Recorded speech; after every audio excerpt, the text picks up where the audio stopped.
Good afternoon. The first item of business this afternoon is a statement by Michael Russell on the report of the Commission on the delivery of rural education. The Cabinet Secretary will take questions at the end of his statement, and there should therefore be no interventions or interruptions during the statement. I call on Michael Russell, Cabinet Secretary. 10 minutes, please. Officer, I thank you and the Parliament for the opportunity to make a statement in which I will set out the Government's response to the recent report by the Commission on the delivery of rural education. There are few issues which unite all sides of this Parliament, but the Schools Consultation Scotland Act 2010 achieved that distinction when Parliament agreed to it unanimously in November 2009. Prior to the 2010 Act, there had been significant concerns expressed on all sides about the inadequacies of procedures that local authorities had to follow in relation to school closures. The legislation was intended to make the proposed closure of any school open, transparent and fair. The Act also secured a number of special provisions for rural schools. Where a council proposes to close a school, it must have regard to 3 special factors before it moves to consult. The intention was to ensure that a decision to close a rural school must be regarded as a decision of last resort, or in other words, at the heart of any decision about rural schools should lie a presumption against closure.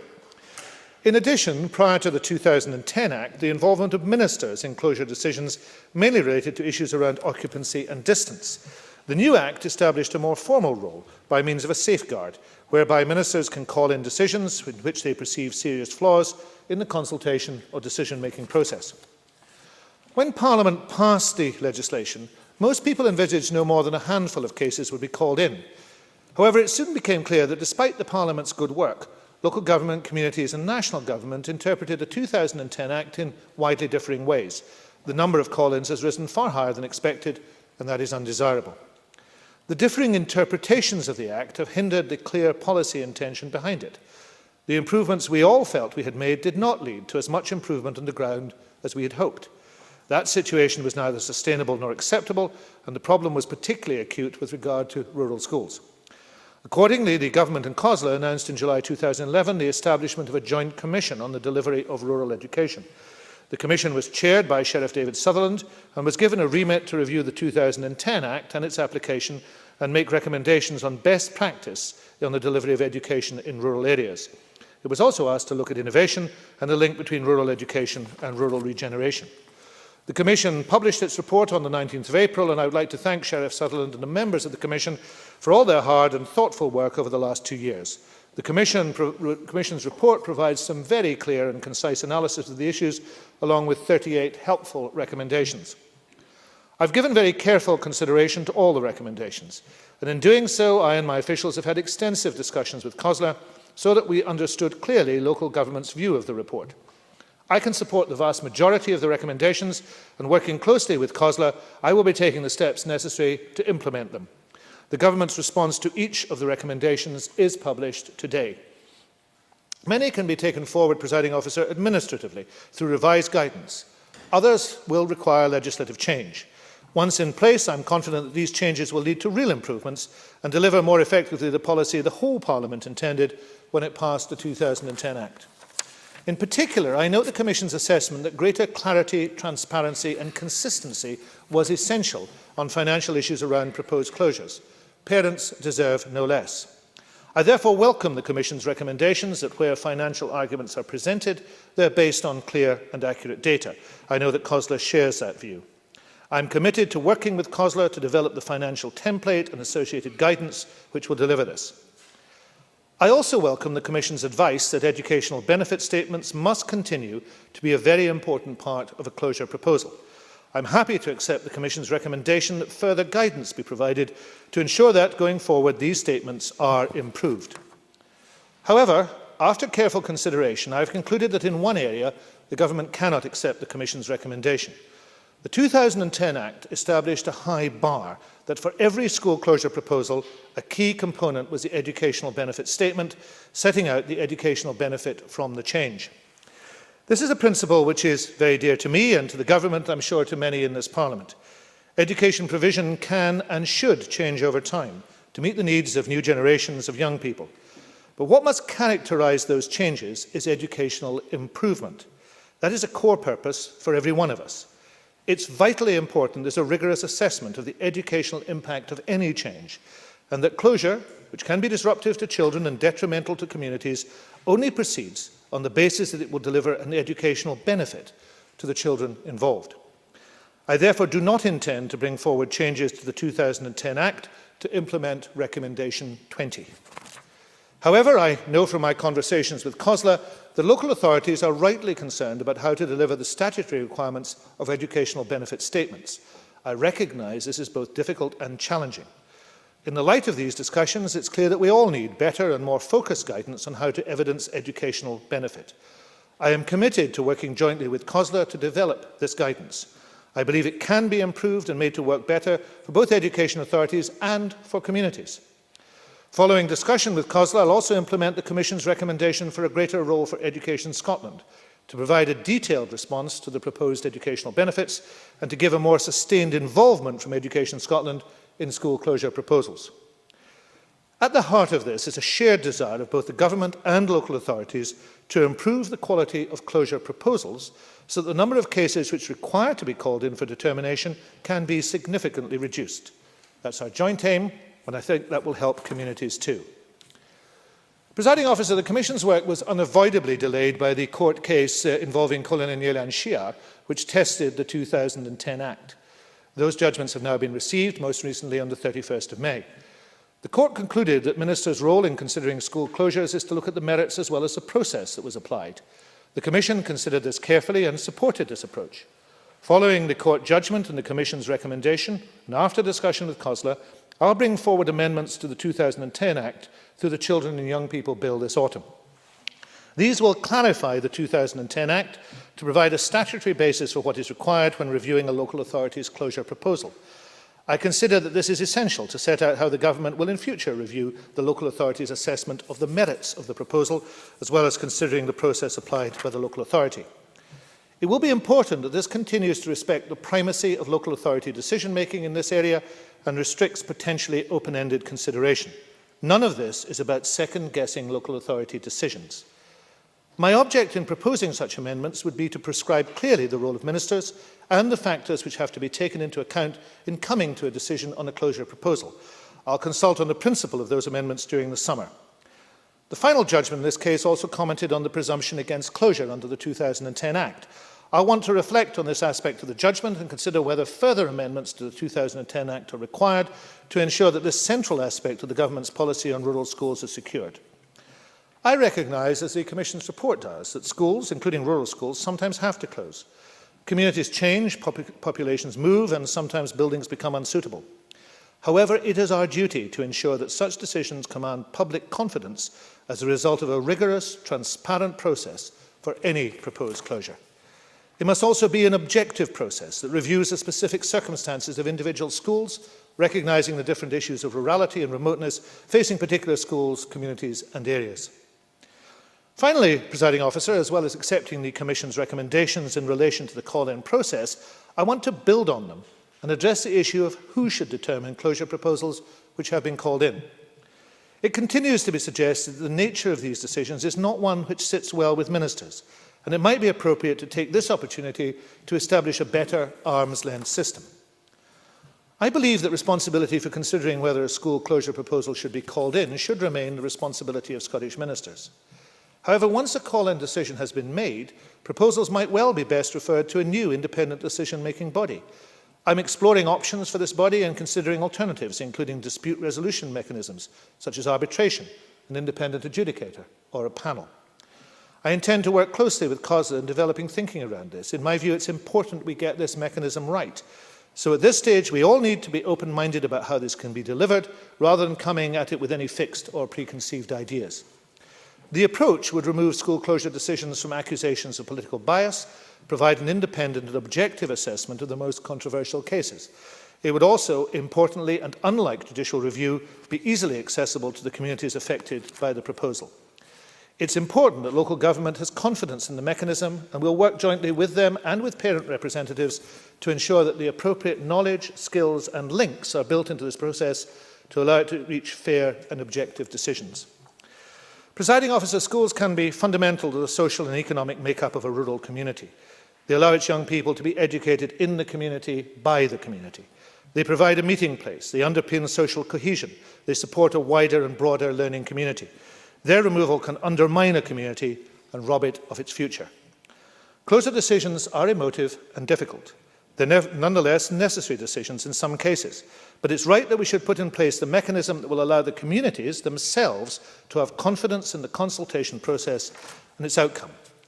I want to put on record again my thanks to David Sutherland and the Commission members for their thorough and sensitive work, which goes to the heart of the many issues involved. It's clear that the 2010 Act hasn't provided the clarity we wished, and we all have more work to do. I'm committed to and look forward to working closely with local government and communities to deliver the many improvements he identifies we'd both like to see implemented. I also recognise that this work has delayed some decisions and that communities and education authorities now need clarity and certainty as soon as possible. We'll work as quickly as we can to deliver this, including using the Children and Young People Bill to amend the 2010 Act, and I hope that members will be supportive of that approach. I believe that our rural communities and their young people are a vital force which energises and drives Scottish society. The rural schools they depend on deserve the thorough consideration this report has delivered, and I commend the report and this response to the Parliament. Thank you very much, Cabinet Secretary. The Cabinet Secretary will now take questions on the issues raised in his statement, and I intend to allow around 20 minutes for questions, after which we will move to the next item of business. It would be helpful if members who wish to ask a question were to press the request to speak buttons now and ensure that in doing so their cards are correctly inserted. Neil Findlay. Presiding Officer, and can I thank the Cabinet Secretary for the advance copy of his statement. Presiding Officer, one of the most difficult decisions that any council or councillor might have to make is to close a school. It's a very emotive issue that often provokes a great deal of concern from the affected communities. Such a decision is never taken easily. In 2011, following a lengthy consultation process and democratic vote, the Western Isles Council made the decision to close a number of rural schools. And the Cabinet Secretary, in a rather desperate attempt to shore up his party's political support in the islands, intervened to call in the closure programme. Now, of course, we find that the courts have rejected the Cabinet Secretary's position and that the closure programme pursued by the Council was indeed legal and followed due process. So can I ask the Cabinet Secretary, how much did the Scottish Government spend on the court case?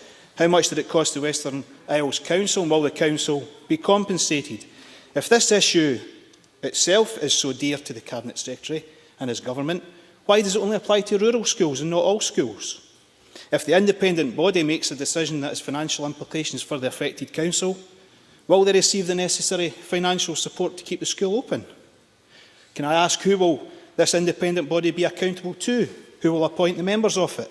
And how can the public get rid of the members who sit on it? Presiding Officer, the current situation is if a school is closed, that decision is made by democratically elected councillors who are then held to account by the electorate through the ballot box, or after call-in by a government minister accountable to this Parliament and to the electorate. What has been proposed here is scandalous, and it's political cowardice. The Cabinet Secretary proposes to remove the responsibility from democratically elected councillors, and he is now refusing to take responsibility himself. Mr. Finlay, instead, he proposes to hide behind a new quango, presumably appointed by himself and accountable to no one for its decisions. The Cabinet Secretary clearly does not have the courage of his convictions. He should either leave the responsibility with elected councillors, or he should take responsibility himself. Cabinet Secretary. I'm not sure I detected a question in that, but let me address the issues that are raised. I have to first of all say that the costs are not to hand yet. There is, of course, a process that requires to be gone through. The last interlocutor reserves the question of expenses, and I'm sure Neil Findlay knows, because he would have read all the legal documentation. And in these circumstances, then, at some point, there will be a decision on the matter of costs. I think it is regrettable. Mr. Findlay, of course, was not here when this bill went through the Parliament. I think it's regrettable that he hasn't grasped the purpose of the bill and the fact that it had the full support of the Chamber, including the Labour Party. I'm sorry there's some indication that that support has now gone and that they want another system to put in place. And indeed, as we put the amendments through in the Children and Young People's Bill, they will have the opportunity to vote against them or vote for them or to bring forward amendments of their own. But when the decisions were made, it was absolutely clear that we needed, Scotland needed, that's why the whole Chamber decided upon it, a different process. And it's unfortunately been hard to get that process in exactly the way we wished. The reason there are differences in rural schools was explained fully when the bill went through. It is quite clear that rural schools are in a special category. I'm sorry that the Labour Party seems not to think that that is the case. That is a very odd view, because it's not a view anybody else shares across this Chamber, that the rural schools are in a special situation. Their relationship to rural communities is particularly strong. There are questions of whether in the closure of a rural school you will lose many other things in that society, and therefore this Commission set up jointly with COSLA, not by the Scottish Government, but set up jointly with COSLA to look at that issue, was supported across the Chamber. Now, unfortunately, for whatever reason, that support appears this afternoon to have been withdrawn. I regret that. But I said in my statement, I am open-minded about the nature of the next step. The Commission says that it might be best to leave the present situation and then to review it. But there remains, and largely from Labour councils, I have to say, there remains criticism of the politicisation of the process. So as part of the constructive nature of this government's engagement, we're trying to engage with that issue and saying, can we envision a better way to do this? And what we've said is, remain open-minded. Are there ways to take it forward?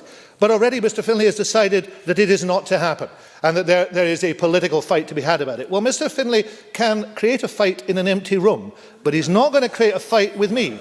Because what I'm going to do is to remain open-minded about this matter, to try and create the opportunities to make sure that there is an understanding that we want this to be fair to all parties. I have to say also, I have been involved in fighting for rural schools for many, many, many years. I have taken this issue immensely seriously. I don't shout out from a sedentary position. I take it seriously, and I have to make difficult decisions. The difficult decisions that the Scottish Government has made are reflected in its record, where it has been able to save some schools and other schools it hasn't. It's interesting to note that from May 1999 to May 2007, in the case of 45 schools about which decisions were to be made, the Labour government, Labour Liberal executive, did not save a single one. I think in those circumstances, my record, the record of this government, speaks for itself. Liz Smith. Thank you, Deputy Presiding Officer. And can I thank the Cabinet Secretary for prior sight of the statement too. I have to say I'm very pleased to hear the emphasis will be on the primary importance of educational improvement as distinct from the current situation, which I think is open to considerable question because it just really reflects neutral benefit. And I'm also pleased to hear that there will be a demand for greater clarity of purpose, that this will come to mind when talking about the relevant criteria by which the improvement will be measured. I think that's helpful, and I think that will be something that parents will warmly welcome. And can I also welcome the proposal to set up an arm's-length independent adjudicator who will be responsible for the decision behind the ministerial call-in. I think that's something that will help to put public trust back in the system. Could I ask the Cabinet Secretary how he envisages parents will be involved in the process of deciding which criteria should be used to determine the educational improvement? And could I also ask him how he will consult on the process of deciding who will be represented on that adjudicator panel? Thank you. Cabinet Secretary. Thank you, and I thank the member for those questions. In terms of the panel, I think it's important to stress I'm not proposing a panel. I'm opening this debate up. I think there are a number of options. For example, the use of the Scottish Arbitration-Service is, I think, a reasonable and possible way forward. It's good modern arbitration. It allows the parties to be heard and to be represented. Appeals are only possible under points of law. But what it does mean is that communities could take part in that in a way that they can't take part, for example, usually in the judicial review process. So there are a number of options. I'll be discussing those with COSLA. I'll be happy to discuss those with the member and with the Chamber, and I'm also happy to discuss them with parents and parents' representatives. I hope we could get a consensual view, of course, always excluding Mr Finlay, who doesn't want to be part of this, obviously now, but if we could get a consensual view across the Chamber about what the best way forward, that would be helpful.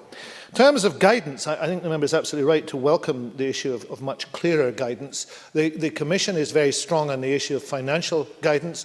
And those of us who've been through repeated school closure processes know that there is a great deal of difficulty when figures are bandied about by all sides. So getting that template right is good and important, and making sure that there is a clarity also about what determines educational benefit. We'll work with COSLA. I'm happy to work with parents groups on this. Education Scotland has a role to play, and one of the issues that the Commission touches upon, which we need to bring forward, is the continued role of Education Scotland during a closure process, because that will also help, I think, to develop and to point out what needs to be done in those circumstances. I've sat through, presiding officer, closure meetings in small communities where there has been real confusion about what is being said. That shouldn't happen. It wasn't intended by what we did legislatively, and we need to get that improved. Thank you. Graham Day. Thank you, Presiding Officer. The aim of the 2010 Act was that the Scottish Government should act as an impartial referee on the process followed by local councils. However, the Western Isles judgment ruled that when a case is called in by the Scottish Government, the merits of the case have to be taken into account as well. What scope, if any, does the Cabinet Secretary see to return the position to that intended under the 2010 Act? Cabinet Secretary. I think that is an important question, and I think we have to start by making it absolutely clear that local authorities are best placed to take decisions about the provision of education in areas. We do have a distributed system of education delivery in Scotland, but there should be a safeguard in place to review these decisions accessible to local communities, particularly given their difficulty. We all know how difficult they are. Now, the Commission had the opportunity to consider the judgment. Indeed, it wanted not to report until it had considered the judgment, and it supported the approach of ministers reviewing the merits of a proposal. But we need to have a way in which we do not interfere in the decision-making, but we can review the merit issue alongside the process issue. So we need to discuss what that means and what it looks like in legislation, and what it would look like in practice. And we'll do that by discussion with local authorities and parents and others to make sure that we understand absolutely clearly, with real clarity, and Liz Smith made this point, presiding officer, clarity is all, with real clarity about what this means. Graham Pearson. Thank you, Presiding Officer. Mr Finlay, in his contribution earlier, raised real concerns in relation to the proposals, and those concerns must be dealt with. Having said that, I welcome the Cabinet Secretary's declared intention to clarify the 2010 Act to provide a statutory basis for what is required when reviewing a local authority's closure proposal. I also welcome his acknowledgement, particularly from the perspective of the south of Scotland, the identification that schools can be fundamental to the social and economic make-up of rural communities. Mr Pearson, I need a question, please. I'm coming to the question now, Presiding Officer. He acknowledges that it might well be best for a new independent decision-making body. The concern must be, where does the Minister's decision-making process enter into that final outcome, and how can we hold that decision accountable in a democratic sense? Thank you, Cabinet Secretary. Can I welcome that question? I'm tempted to say, Mr Pearson, come on down. You know, you could make a stronger contribution to education debate than clearly the front bench team. But let me address that, because it's a serious and good point, and it has to be well addressed. Ministers, I am proposing, would retain the right to call in. The court supported that right. So ministers will be the first line of defence, so to speak.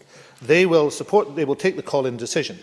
But there has been criticism, and indeed strong criticism, for example, from Labour councils recently, very strong criticism from Labour councils, that the same ministers will be the people who make the decision on the final matter. So what I'm suggesting is that we could get a better decision-making process.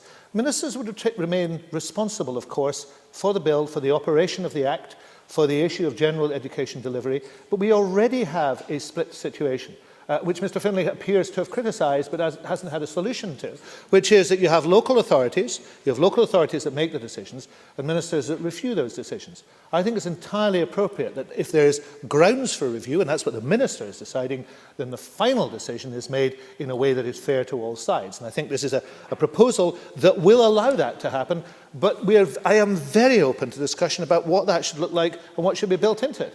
And Mr Pearson wishes to contribute to that. He will be very welcome to contribute to it so that we get this right. The original bill passed this chamber unanimously. It would be my hope that we might get together to the stage that we could agree that, and I would hope that Mr Pearson will play his role in it. I'm afraid I need quicker questions and answers if we're to get everyone in. Claire Adamson. Thank you, Presiding Officer. Can I welcome the Cabinet Secretary's statement this afternoon, especially in the area of the Commission's recommendations about financial arguments being presented, that they are based on a clear and accurate data. Having just gone through school closures in my region, I know how important it is to parents when a school closure is being considered that they have transparent financial information. So does the Cabinet Secretary confirm that recommendation 21 and 22 are being accepted? And does he agree with the Commission Chairman, Sheriff David Sutherland, that the more information you give parents, the more balanced, reasonable and open discussion can take place? Cabinet Secretary. To accept your strictures, Presiding Officer, I do agree that with Sheriff David Sutherland in this matter, and I am accepted those recommendations. It is the right thing to do. Many thanks. Liam MacArthur. Thank you. Can I thank the Cabinet Secretary as well for early sight of his statement, some of which I read in the Herald this morning. As the parent of a child attending a school recently identified for closure, I know only too well the impact the threat of closure can have on pupils, parents, staff and the wider community. So I think the legislation was absolutely right that we passed, that insisting that the closure of a school must be the last option. However, given what he said about the need for a clear, quote, financial template, does he believe his previous statements that financial considerations had no place in decisions over school closures were misleading? And on the independent referral mechanism, does he not accept that where ministers are still responsible for calling in decisions, it won't depoliticise the process and is likely to lead to a higher level of call-ins with ministers spared the uncomfortable task of final determination? Cabinet Secretary. No, I disagree with that, and I'm sorry Mr MacArthur takes that point of view. Clearly, we need to clarify the role of financial decision-making in this, and indeed that was one of the things the Commission looked at and came up with recommendations. So I think it would have been positive if Mr MacArthur had welcomed those recommendations because they've been accepted, and what they will do is clarify that situation, and it needed clarity. There was certainly, and should be in previous decision-making, an exclusion of financial considerations. Quite clear the Commission is saying that those need to be taken into account, but they need to be presented properly, and that is what will take place. In terms of the mechanism, I really am surprised at the attitude that the Liberal Democrats might take on this, because it is an opportunity to depoliticise the situation. It is an opportunity to have a better Mr Scott shouts out. Mr Scott is constantly arguing, most recently about the Highland Show, that it should be depoliticised, although Mr Lyon is politicising it. But when I give an opportunity to depoliticise something, he shouts out. I mean, the inconsistency of the Liberal Democrats is absolutely stunning. The voters, of course, can't understand what they do, which is why they don't vote for them. Rob Gibson. Thank you, Presiding Officer. I very much welcome the report on the delivery of rural education, having attended a commission session at Gairloch High School. Will the Cabinet Secretary comment further on the need for improved staffing ratios in small rural primary and secondary schools in my constituency and many others, so that threats of premature closure or school mergers can be avoided wherever possible? Cabinet Secretary. I'm keen to ensure that the stability in teacher numbers, which this government has achieved after failure of the previous government, is maintained. And we do have to make sure that teacher employment throughout Scotland is consistent. For example, we have a scheme under the Teacher Induction Scheme where there's a financial incentive for probationary teachers who waive their right to specify in which authority they would like to work during their probationary year. That allows them to be placed in authorities in rural areas where probationary teachers are needed but might not otherwise go. We've also been looking at the issue of dual qualification as a concern for education authorities, and that's something that we're working on with the General Teaching Council to explore how the issue can be taken forward. It is very important that we're able to provide the good supply of properly trained teachers to every school in Scotland, but there are great attractions in teaching in rural schools, and rural schools present a real opportunity for ambitious teachers, and we should also make that message go out loud and clear. Claire Baker. Publication of the Commission's report in April, the Scottish Rural Schools Network said it seemed likely with the end of the moratorium there could now be a considerable number of proposals coming forward in the next few months. Given the Cabinet Secretary's comments on the shared desire of government and local authority to improve the quality of closure proposals, what assurances can he give to parents and communities that any proposed changes, including the possibility of an independent decision-making body, will meet the decision timescales that some rural communities might be facing? Cabinet Secretary. Well, I've addressed that in my statement. I'm happy to confirm that we want to get this matter concluded as soon as possible. We have identified a legislative route so to do. Quite clearly, we would expect all councils to be mindful of the points that I've made this afternoon and the discussions that are going on with COSLA. There is existing legislation, but I expect the highest practice to take place, and we will also want to make sure that when consideration is given by councils, they are mindful of the importance of doing the type of things that are being talked about, not just by me, but actually in this very comprehensive report, which they will all have read. So I'm confident that those councillors who are in that position will want to bring forward robust and clear proposals that meet all the tests that I've set. I have to point out the Rural Schools Network is also, I hope, will be pleased that we accept the argument that their members made during the Commission process, that it is important that educational benefit remains at the heart of what we're trying to do. So I think that they should be reassured by this statement as well. Dave Thompson. Thank you, Presiding Officer. Can the Cabinet Secretary elaborate on his view that educational benefits statements should remain an essential and critical part of any school closure proposal? And when does he think the new guidance will be available? Cabinet Secretary. As I've indicated, we want to get that guidance as quickly as possible, and we'll consult intensively with COSLA and with others over the summer to make sure that we can bring it forward. I think I've made it clear that that educational bar that this Parliament set unanimously is an important one. And it says to us that everything we do in education must have an improvement motive and must be judged by the improvements we bring to it. So the educational benefit statement, which is vital, is being retained in that way, and I think that that will be positive for education in Scotland, the whole of Scotland, in rural Scotland as well as in urban Scotland. It will be the right thing to do. And provided we can get a consensus in this chamber, and I'm hopeful, but you never know, but I would, providing we can get consensus in this chamber, that we can get this matter through quickly. Jamie McGregor. Thank you. The Cabinet Secretary makes the welcome comment that the independent adjudicator, unlike a judicial review, will be easily accessible to the communities affected by the proposal. This will be welcomed in communities in Argyll and Bute, the Western Isles and other parts of the Highlands and Islands.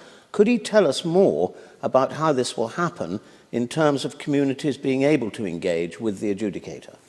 Cabinet Secretary. Well, I have an open mind about exactly what this will look like. I keep stressing that because we would judge the final decision on this matter by its accessibility amongst other factors. An arbitration process would allow representation to be made. That's one of the reasons I think it's a very strong contender. But you could construct other processes that would allow representations to be heard as well. And I think it is important that that happens.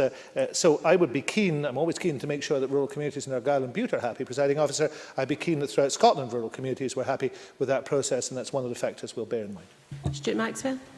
Thank you very much, Presiding Officer. Can the Cabinet Secretary be aware that rural regeneration was highlighted as a key issue by the Commission, with Sheriff Sutherland stating that sustainability of rural communities depend on a range of services, including schools, but also jobs and housing? Can the Cabinet Secretary outline what is being looked at in terms of taking the report forward within the wider context of sustainable and vibrant rural communities? Cabinet Secretary. There are some very good recommendations in here that make the links that many of us have made for a long time in terms of the presence of rural schools within communities. The question of joint sharing of services, the imaginative use of buildings, the way in which the potential closure of a rural school is treated as an economic and social matter, not simply an educational matter. All those are good practice. We'll be keen to encourage them, and the recommendations will help local authorities particularly to take them forward. Thank you very much. That concludes the ministerial statement on the report of the Commission on the delivery of rural education. And we now turn to the next item of business, which is a debate on motion number 6960 in the name of Aileen Campbell on the Scottish Guardianship-Service, a celebration of success. Could I invite those members who wish to speak in this debate to press the request to speak buttons and, as ever, ensure their cards are correctly inserted. And I'll give a few seconds for members to change places.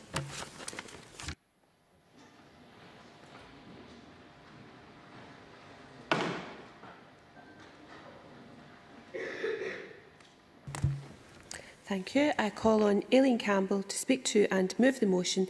Minister, you have around 13 minutes. Thank you, Presiding Officer.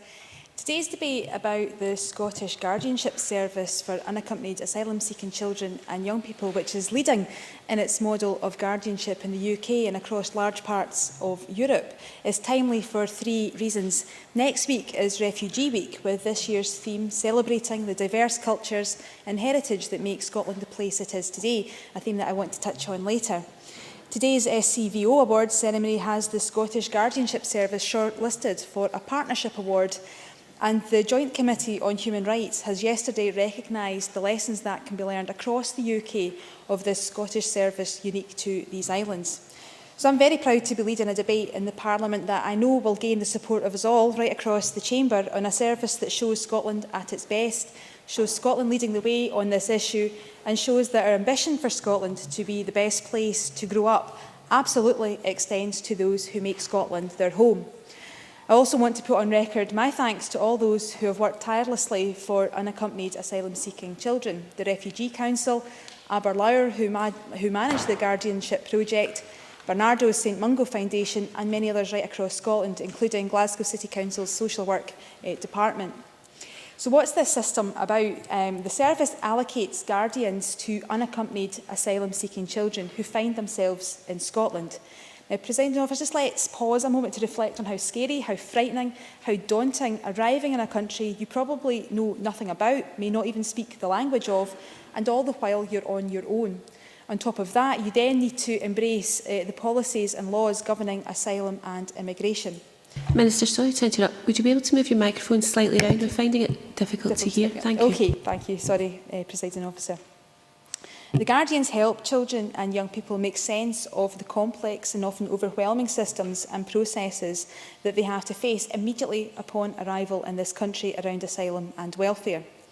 They form a single point of contact where information can be pulled together, where roles of the different agencies working with the child can be explained, and where this can all be repeated until the child fully and completely understands what's going on. The Guardians do this in such a way as to gain their trust, their gratitude and their friendship. They provide a voice for the young person until they are empowered enough to speak for themselves. Now that's in sharp contrast to the situation that was highlighted in 2005 by Kathleen Marshall, who was the Children's Commissioner at the time, who noted a lack of support and robust systems in place to cope with the emerging presence of unaccompanied asylum-seeking children in Glasgow, alongside often the emotive issues around the detention of children for immigration purposes and dawn raids. Now, I had the pleasure of meeting and listening to some of the young people who have been held by the Guardians. Now, it's quite painful to learn about what some have had to endure during their young lives, but they have now made Scotland their home. And they conveyed to me through one of the therapeutic art projects they had participated in about their aspirations to become a mechanic, to become a professional football player, even politician of all things, and many others' dreams and aspirations made possible by this service. And I want to take a wee moment to share with you Paul's story. He came to this country when he was 16 and was allocated a guardian. Initially, he was very confused and scared and found it difficult to speak about his experiences. It took him a long time to build trust with people, not helped by a very difficult age assessment. He now has a great relationship with his guardian, and he continues to come for advice on a vast range of different subjects. He has become a good role model for other young people in the service and is clearly a very popular young man. The change the Guardians have observed in Paul is striking, now confident, articulate and very motivated to make something of his life. And to illustrate that point, he co-hosted an event, a recent SGS conference that I attended, and he spoke so incredibly well at it. And he's now managed to get himself a place at Strathclyde University to study product design and will have so much to offer Scotland. So what a talent and what an absolute asset for our country.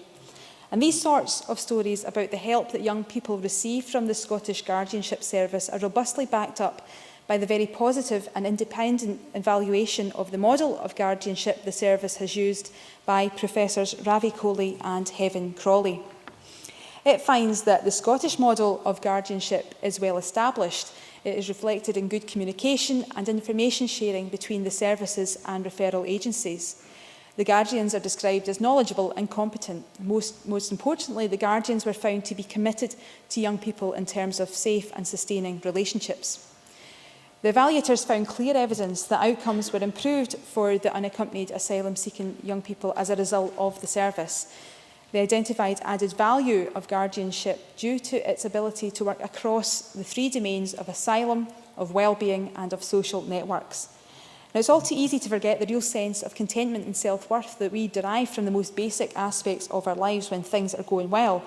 A place we are happy to call home, interaction with our families, with our friends and with the wider communities, consistent provision of appropriate healthcare and access to education. The Guardians have made time and taken time to explain and listen to the children, refer to them. The Guardians have not only helped these young people cope with the obstacles that they faced on their arrival and provided day-to-day support with other issues such as health, and housing and education. They've also actively encouraged the young people to improve their well-being by creating wider social networks to participate in Scottish life and to meet others of their own age groups. They have helped them begin to feel like any other young citizen of Scotland. Now, this is particularly important according to the evaluators, who noted that the work undertaken by the Guardian in one domain has had an impact on the capacity of young people to deal with issues in other areas of their lives. In other words, building on the assets of that child and building their resilience so they can overcome any other future challenges.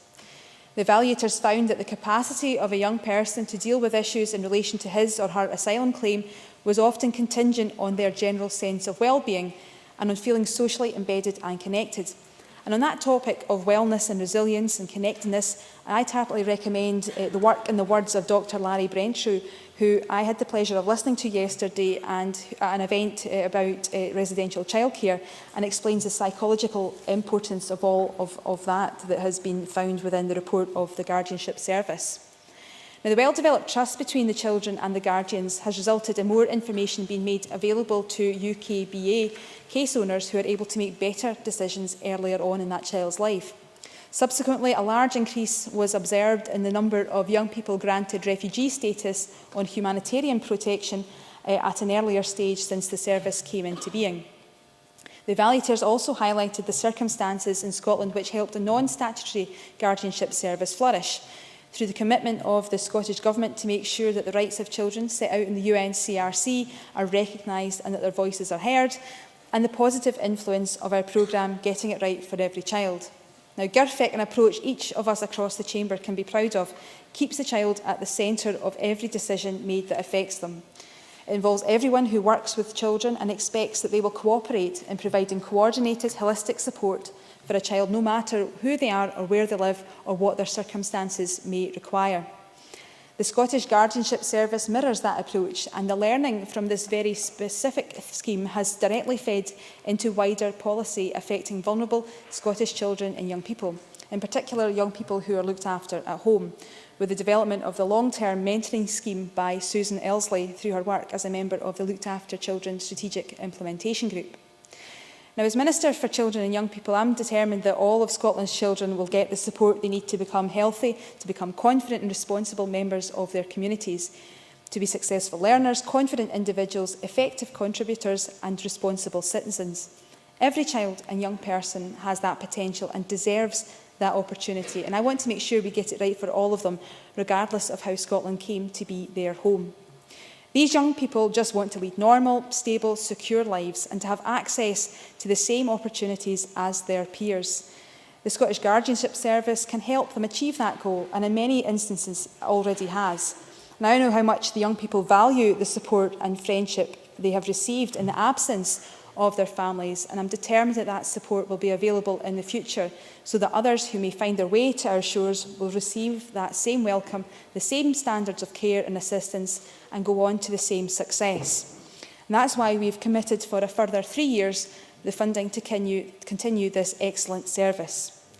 Now, Scotland has a long history of welcoming refugees and asylum seekers, and that was the case even prior to the 1951 UN Refugee Convention. Migrants from various parts of Europe, Asia and Africa have been coming to Scotland for centuries, and we want to continue to be that welcoming country. We have a large established migrant community and we welcome the contribution, the colour, the vibrancy that new Scots make to our economy and to our society. And I wish the Scottish Refugee Council next week all the very best for the Refugee Week, which seeks to ensure that a greater understanding and a greater appreciation of the culture diversity that immigrants and asylum seekers and refugees can make to Scotland, and for that to be a positive impact on our life and on our society. With the Guardians, I've witnessed an enthusiasm and a desire to help. The lessons that we've learned from this unique Scottish service can be shared with the rest of the UK and has attracted interest from Europe. And sometimes that's not often the case with so many things. And I think it's time that we become very proud of the fact that Scotland has a lot to contribute to public policy, particularly in this area. And we should share our learning as well as learning from others around the world. Now, it's often said that one of the measures of a civilised society is how well it looks after the most vulnerable members. So, Presiding Officer, these children are some of our most vulnerable members of society. They come here in distress, they come here needing help, looking for an opportunity to rebuild their lives and contribute to their new home. Now, I'm very proud that Scotland has shown we can accept and we can support young people from all over the world. In return, young people from all over the world have shown how willing they are to learn and to contribute to Scotland, enriching all our lives for the better. I had the opportunity to meet those young people, and I would extend that invite to people across the chamber who may be able to feel a bit inspired by some of the stories that these young people have to tell. Now, there's always going to be challenges ahead in this policy area, and there's always going to be far more that we can do. But today, Presiding Officer, is about recognising the efforts of those who have made this project a success and getting the Parliament to put its backing behind the important work that continues to be putting Scotland at the vanguard of this policy area. Thank you. Thank you very much. I now call on Neil Bibby. 10 minutes, please. Thank you, Presiding Officer. The Labour Party welcomes this debate this afternoon and the opportunity to not only pay tribute to the work done by the Scottish Guardianship-Service in supporting children and young people who arrive in Scotland unaccompanied and separated from their families, but also to recognise some of the very real difficulties and challenges faced by asylum-seeking children and young people. Because, Presiding Officer, children are children regardless of where they come from. We have a duty to support young people and to do all we can to ensure they are safe, secure and able to access the services they need. Forced migration is sadly a fact of life for many of the world's children and young people. According to the Scottish Refugee Council, in 2012, around 1,200 children sought asylum in the UK and in Scotland. Up to 5 separated children arrive each month and claim asylum. Many of these young people show indicators of having been trafficked. And the Minister is absolutely right when she says that most of these children and young people have little knowledge about Scotland, its language, its culture or policies.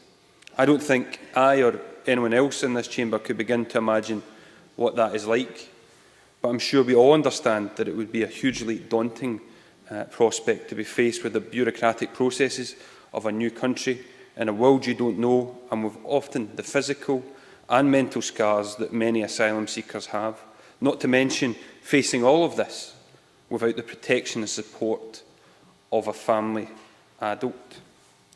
The Scottish Guardianship Service works with these vulnerable children and young people who arrive in Scotland unaccompanied and separated from their families, children and young people who need the service's crucial support to navigate the complexities of the asylum process and to help them access the support services they need when they need them. As the Minister highlighted, Guardians primarily work in 3 areas: assisting young separated people in their claims for protection as refugees, supporting and acting as a bridge to social work, accommodation, education and health services, and supporting young people in their everyday lives. And it was good to hear from the Minister some of the personal testimonies of what the Guardianship Service has provided. So I would like to put on record my appreciation of the work of the Scottish Guardianship Service, and I welcome the Scottish Government's announcement of the further funding of the project over the next 3 years. The Scottish Guardianship Service does excellent work in supporting these young people through the complexities of the asylum process, but we must also ensure we do everything we can to reduce the barriers they face in accessing the support they need. I'd also like to thank Aberlour Childcare Trust and Scottish Refugee Council and the other partners for their work on the service and for the informative briefings ahead of today's debate. I think it's important that we use this time to congratulate those involved in running a very important service, but I think we should also use our time this afternoon to consider how we better support asylum-seeking children and young people, consider ways in which we could offer more support, and also recognise some of the more general and wider concerns regarding young asylum seekers and victims of trafficking. In terms of better supporting asylum-seeking children and young people, organisations like Bernardo Scotland, who have also provided a helpful briefing for today, have raised concerns that some local authorities have tended to make assumptions that asylum seekers are low-need groups, requiring low levels of service support. It's clear that the experience of some asylum seekers suggests the opposite is often the case. Many asylum seekers have high levels of trauma and often experience mental health issues as a result of their experiences. Young people seeking refuge have often fled persecution, physical and mental abuse, and even life-threatening situations in their own country. The first annual evaluation report of the service outlined that in year one of the project, nearly 70% of people were between 16 and 17 years of age. The report also highlighted that a large number of young asylum seekers in Scotland are age disputed. This is often due to a lack of documentation or because of language barriers, making it difficult for young people to communicate with the authorities. Bernardo Scotland have also expressed concerns that many asylum seekers are not receiving appropriate age assessments from the UK Border Agency, and many young people are being identified as adults and subsequently treated as such. This is, of course, a cause for concern. It's vital that everything possible is done to ensure that young people are identified correctly and do not miss out on the vital support because they are wrongly classed as adults by the UK Border Agency. On the issue of ensuring support, I would welcome information from the Scottish Government if it's considered whether asylum-seeking children and young people should be entitled perhaps to the same support that the Scottish Government's Children and Young People Bill seeks to give looked after children, namely its support from corporate parents until the age of 25. I would also welcome if the Scottish Government could tell us what liaison they have had with the Home Office regarding the questioning of young asylum seekers and the criteria used for determining the age of adulthood, and whether the Scottish Government is calling on the UK Government to raise the qualification age to 21 or 25. Support for children in terms of immigration and welfare when they arrive in Scotland is very important, but there's also a number of education issues facing young asylum seekers. Many young asylum seekers are keen to access education and learning opportunities, but it's often the case that they do not have access to the support they need in order to learn. A lack of language skills is often the main reason for this, but the reality is that many local authorities across the country have been forced to cut language support services which provide vital support to young asylum seekers. This affects their ability to learn and ultimately their ability to gain meaningful employment. Also in terms of education, while many will have positive experiences while they're here, it is very concerning to hear about instances of interfaith and racial bullying that goes on in schools. I would welcome also if the Minister can provide or will give a commitment to obtain up-to-date information on the instances of interfaith and racial bullying that's in Scottish schools, and also details on what the Scottish Government are considering planning to tackle this issue. Bernardo Scotland and others have expressed a desire to see more intensive support for those young asylum seekers keen to access education in order to improve their long-term outcomes, and this is something I hope the Minister will take on board this afternoon. As I mentioned at the start, Presiding Officer, around a third of young people receiving a service show signs of having been trafficked. The evaluation of the Scottish Guardianship-Service pilot states that around a third of young people receiving a service had traffic indicators associated with domestic servitude, sexual exploitation and cannabis cultivation. This is an extremely worrying statistic, and it's all the more worrying when you consider that at the moment there are likely to be many more trafficked children and young people the authorities are not aware of. As well as facing the difficulties and challenges of all young asylum seekers face, victims of trafficking face additional problems and have additional needs. Victims of trafficking often experience considerable trauma and need specialist support. Many trafficking victims do not see themselves as victims and of exploitation and accept the view of their traffickers that they owe them a debt. Others live in fear of their traffickers, who have forced them into the sex industry, drugs industry, or often as cheap labour. So the problems trafficking victims face are serious and wide-ranging and require tailored specialist support. It's therefore alarming that Bernardo Scotland has raised concerns that trafficked children across Scotland are not receiving the specialised support services they need in order to recover and to integrate into the local community. I would urge the Scottish Government to listen to these concerns and to do all it can to ensure that these children, who are some of the most vulnerable in Scotland, as the Minister said, receive the specialised support they need. It would also be good to know from the Minister and the Government what priority the police and the Government are given to track down and prosecute traffickers. In particular, how are they supporting young asylum seekers to give evidence against those who have exploited them, and where young people are targeted for exploitation in their communities, what support do the police and local authorities give them and the communities? Presiding Officer, in closing, we should welcome the work of the Scottish Guardianship-Service. It does very important and worthwhile work, but we also must recognise we can and should do more for children and young people who arrive here in Scotland without any parents. Many thanks. Before I call Murdo Fraser, I should indicate to the Chamber that there is time in hand at the moment. If members wish to take interventions, then they can be compensated for that. I now call on Murdo Fraser, 7 minutes. Thank you, Presiding Officer. I'm grateful for the opportunity to speak about the Scottish Guardianship-Service and the tremendous work it does in helping to look after and support vulnerable young asylum seekers, particularly given that next week will be Refugee Week 2013, as the Minister indicated earlier.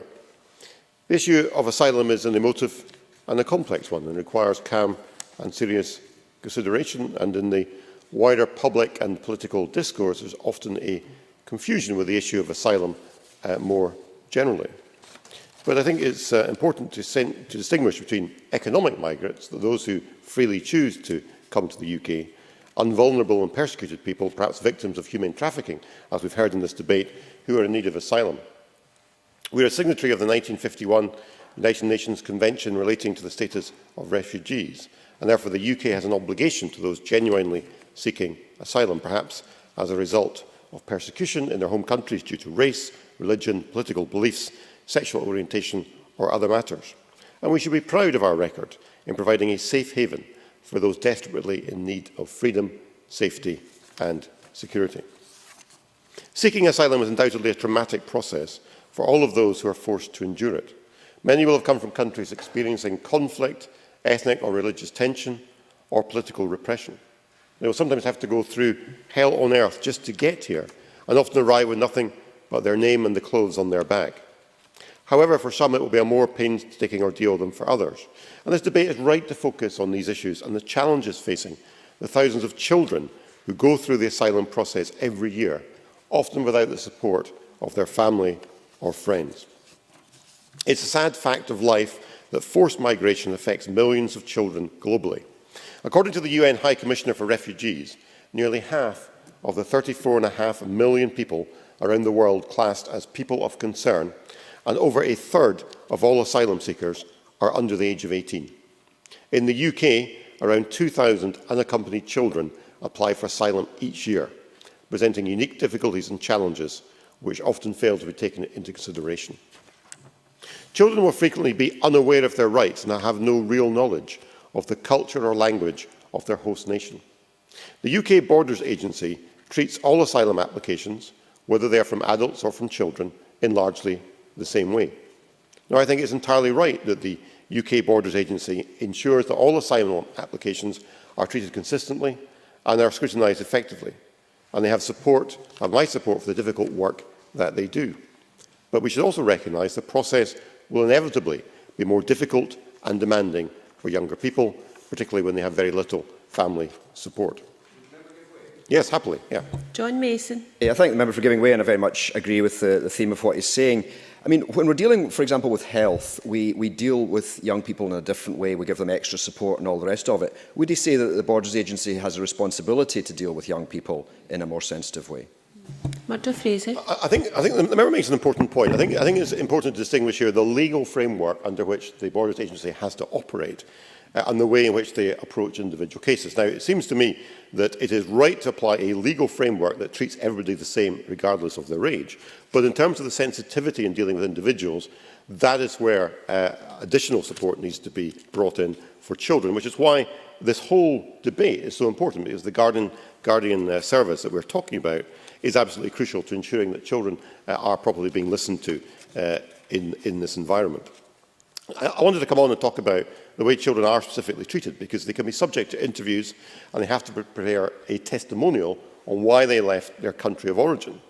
And this can be particularly difficult when we look at the number of children who have been forced to leave their home country against their will. And as Neil Bibby said, it's been estimated that almost a third of children who apply for asylum may have been trafficked. Now, human trafficking is a heinous and sickening practice, and we must do all we can to eradicate it, but we need to recognise that as a very important factor in the numbers that are presented in the debate today. For all children, regardless of how they arrive here, the asylum process can be traumatic, uncertain, and at times bewildering. Many will not have access to the guidance that they need. And that is why the work of the Scottish Guardianship-Service is so important. And it's a very good example of the third sector filling in to provide essential services in the absence of direct government support. Now, the service, as we've heard, provides a guardian to children to act as a point of contact throughout the entire asylum process. This is invaluable and goes some way to filling the void left by the absence of close family. It also helps to ensure that young people are aware of their rights and are given advice on how they can integrate into the local community.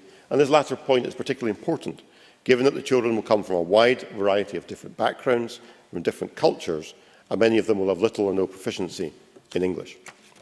Now, our asylum system is not perfect, and there's much more that can be done to improve it. But I am encouraged by some of the steps that the UK Government are taking, such as the Asylum Improvement Project, which is seeking to speed up the processing of applications and improve the quality of decisions. This has already been having significant results, and the evidence shows that asylum cases are being handled more and more quickly.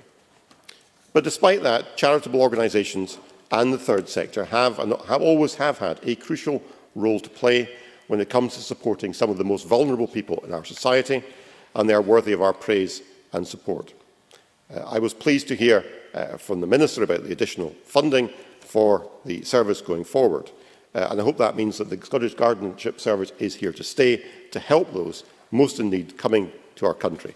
So finally, can I say, Deputy Presiding Officer, I commend Aileen Campbell for bringing this debate to the Chamber. It gives us all an opportunity to pay tribute to this excellent service, and I am pleased to support the Government motion today. Many thanks. And we now move to open debate. Call on John Mason to be followed by Malcolm Chisholm. 6-minute speeches, please. Thank you, Presiding Officer, and I have to say I'm very glad to take part in the debate this afternoon.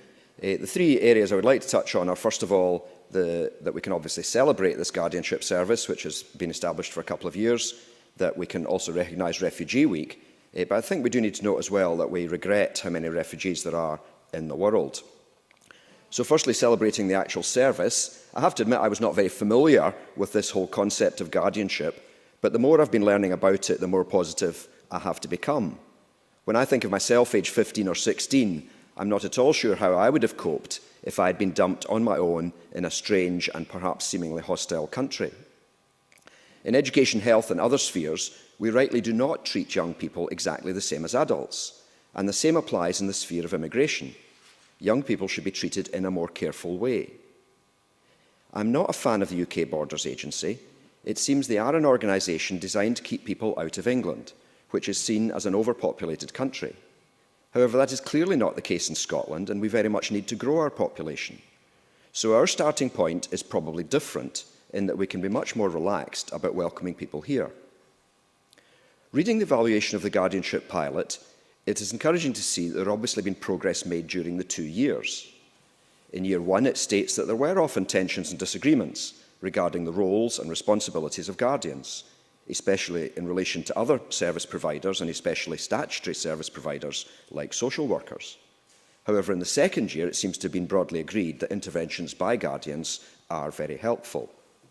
I especially like the description of the role, which says, quote, filling gaps in resources and services in a timely way, unquote. And again, they had time to get to know the young person, and guardians provided them with a level of acceptance and support. And I think that raises an interesting point about some of our public services. I think there is a danger sometimes that advice and support are seen as needing to be wholly cold and objective and impersonal. And in fact, sometimes there can be a positive fear of a relationship developing between the person helping and the person being helped. Not only in the public sector, but I think sometimes too in the voluntary sector, that can be the case. And the feeling sometimes seems to be that it does not matter who gives the advice, yet this leaves out important factors like trust and confidence and similar issues. And by contrast, it's very encouraging to read the 10 core standards of the guardianship practice, and especially standards 7, 8 and 9. 7 says, the guardian treats the child with respect and dignity, and particularly it then goes on to say, quote, shows a flexible approach tailored to the individual needs of the child. Number 8 says the guardian forms a relationship with the child built on mutual trust, openness and confidentiality, again emphasising the relationship. And 9 says the guardian is accessible. The guardian can be reached easily, lives near enough the child to be able to respond quickly, contacts the child even when there is no specific need to do so. And I must say all of that I find extremely positive, and perhaps is something we could learn to take into other areas of child care. Secondly, to recognise Refugee Week, I think it has to be said, absolutely, yes. Eileen Campbell. I'm sure the member will appreciate that absolutely the lessons that we can learn from this project have been fully recognised, and the project that I mentioned for Looked After Children about mentoring has fully been in full kind of recognition of speak through the microphone, please. The strong policy levers that we're finding from the evaluation of that report that he's referring to. I thank the Minister for making that point, because I think sometimes when we've looked at, say, children in care generally, some of the most successful outcomes, whereas there has been one adult in a young person's life who really puts in more than the call of duty and beyond the time they've been in care, and often that can lead to a successful outcome. So to mention Refugee Week, it has to be said that we do have many days and weeks now throughout the year when we remember certain events or highlight certain issues. I think that's a good thing, although I suppose there is a danger that sometimes the impact gets a bit diluted by so many. So I'm more than happy to welcome Refugee Week Scotland next week. Because the sad fact is, although the focus of today's debate is specifically on young refugees in Scotland, we are only seeing the tip of the iceberg here, and there's a huge problem worldwide. Murdo Fraser already mentioned some of the figures. The UNHCR figures on refugees worldwide show some 10 million, but when we add on internally displaced persons of some 15 million, we get to the briefing figure from the Scottish Refugee Council in Aberlour, which suggests 34 million, obviously there's other bits in there as well, of whom nearly half are young people under the age of 18. And thirdly, I think we have to regret that there are so many refugees.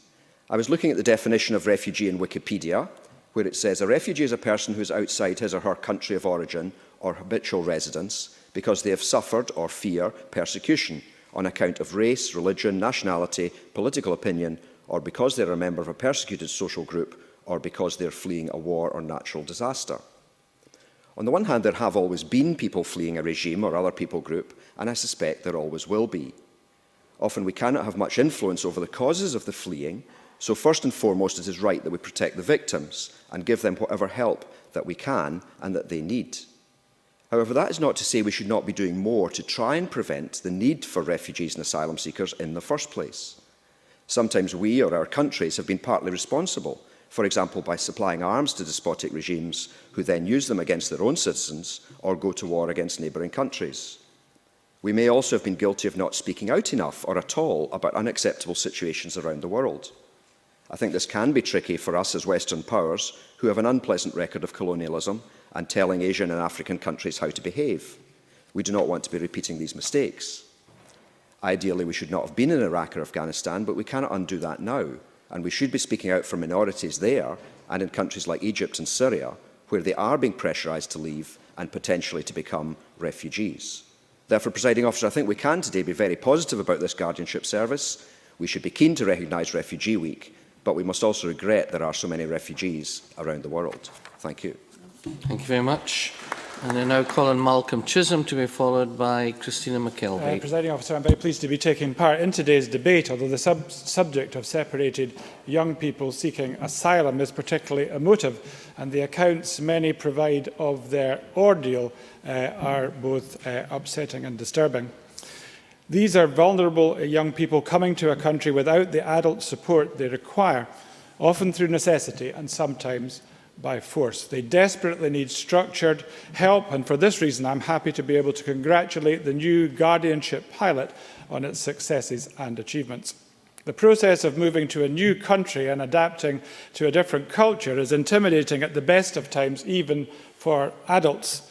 Can members imagine how daunting it must be to persons under 18 who may recently have been through one of the most traumatic experiences of their lives? The value of a friendly face who understands their situation and is readily available for advice and emotional support cannot be underestimated.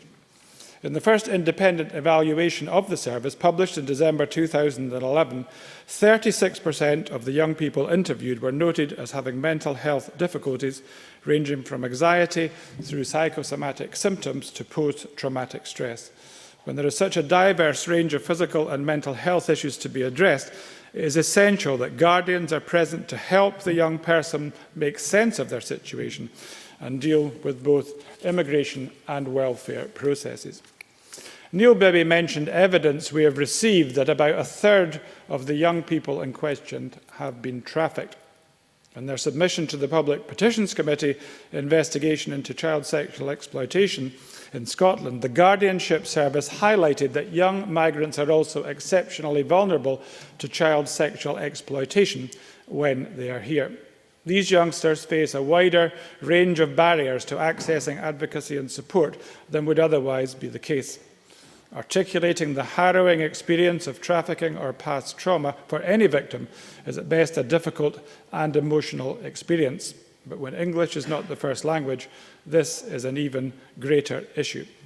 The young person may also, if left unaided, be open to exploitation through isolation and loneliness.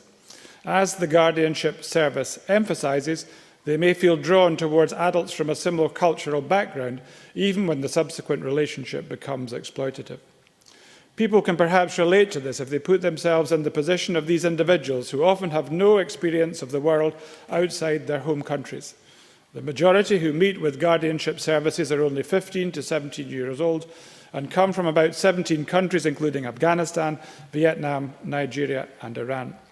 We know that up to 5 separated young people arrive on Scottish shores each month and claim asylum. And tragically, as others have already mentioned, as well as myself, a significant proportion of these youngsters have experience of being trafficked. It is vital that the best interests of these children are put at the forefront of future policy decisions, and this can only happen if services are developed with and for the young people themselves. The difficult decisions involved in the process of asylum, as well as welfare issues in regard to housing, education and health, can be shared with the guardian who helps shoulder some of the burden. As a result, young people can focus on what life should really be about, finding their own sense of place in a social circle, as well as building up their skills.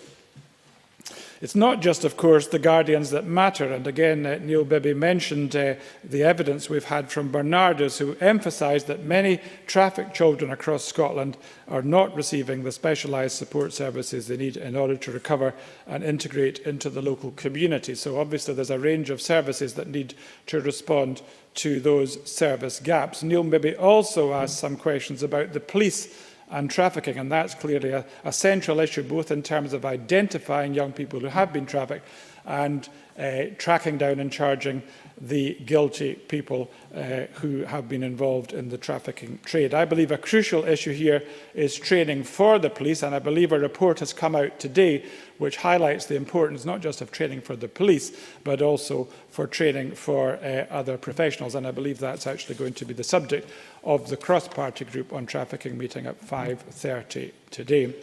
The first annual independent evaluation, published in December 2011, highlighted that the UN Convention on the Rights of the Child has specifically recommended that separated children should be provided with a guardian as standard, and has called for the UK Government to introduce a statutory guardianship scheme for all young people going through the asylum process alone. This pilot service in Scotland is the first of its kind in the UK, and I would hope that it will be replicated across the whole of the UK in the very near future. The evaluation was essential as it provided an opportunity to review the experiences of the young people and come up with suggestions about how the process may be taken forward even more successfully in the future. It was very welcome news that the Scottish Government will continue to fund the service for a further 3 years, and hopefully over this period it will go from strength to strength. The service evaluation highlights the case of Ali, who became separated from his family in the immigration process. On attempting to enter the UK in Glasgow, he was refused asylum and told he had no grounds to appeal. At just 15 years old, he was offered the help of the Guardianship-Service, who then sought a second legal opinion.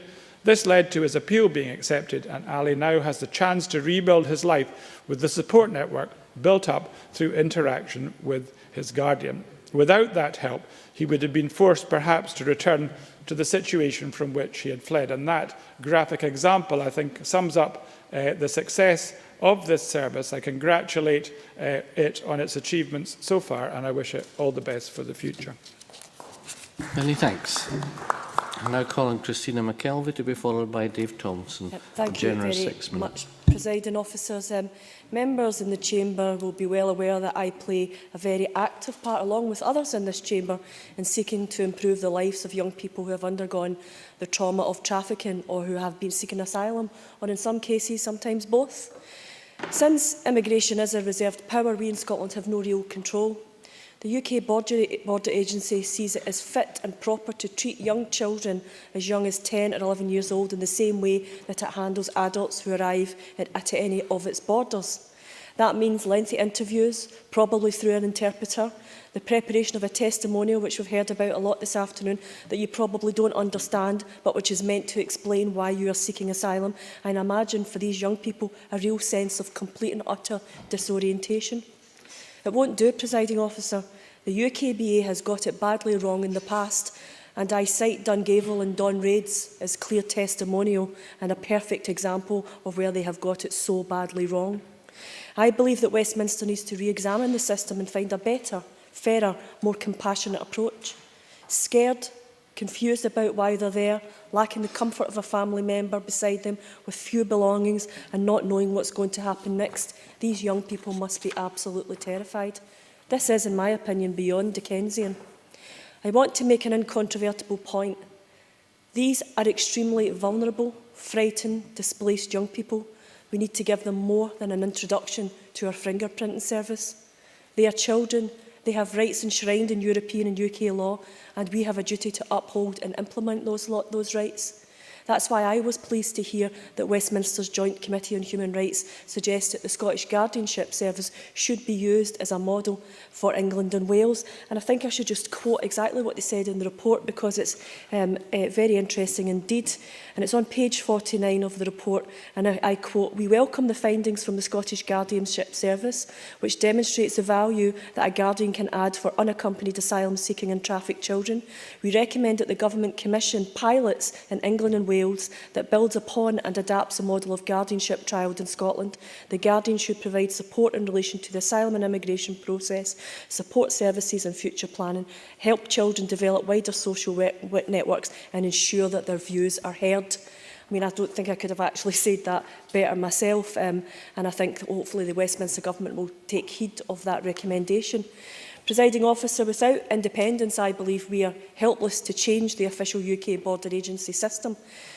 It's a system with an apparent lack of interest and compassion or understanding.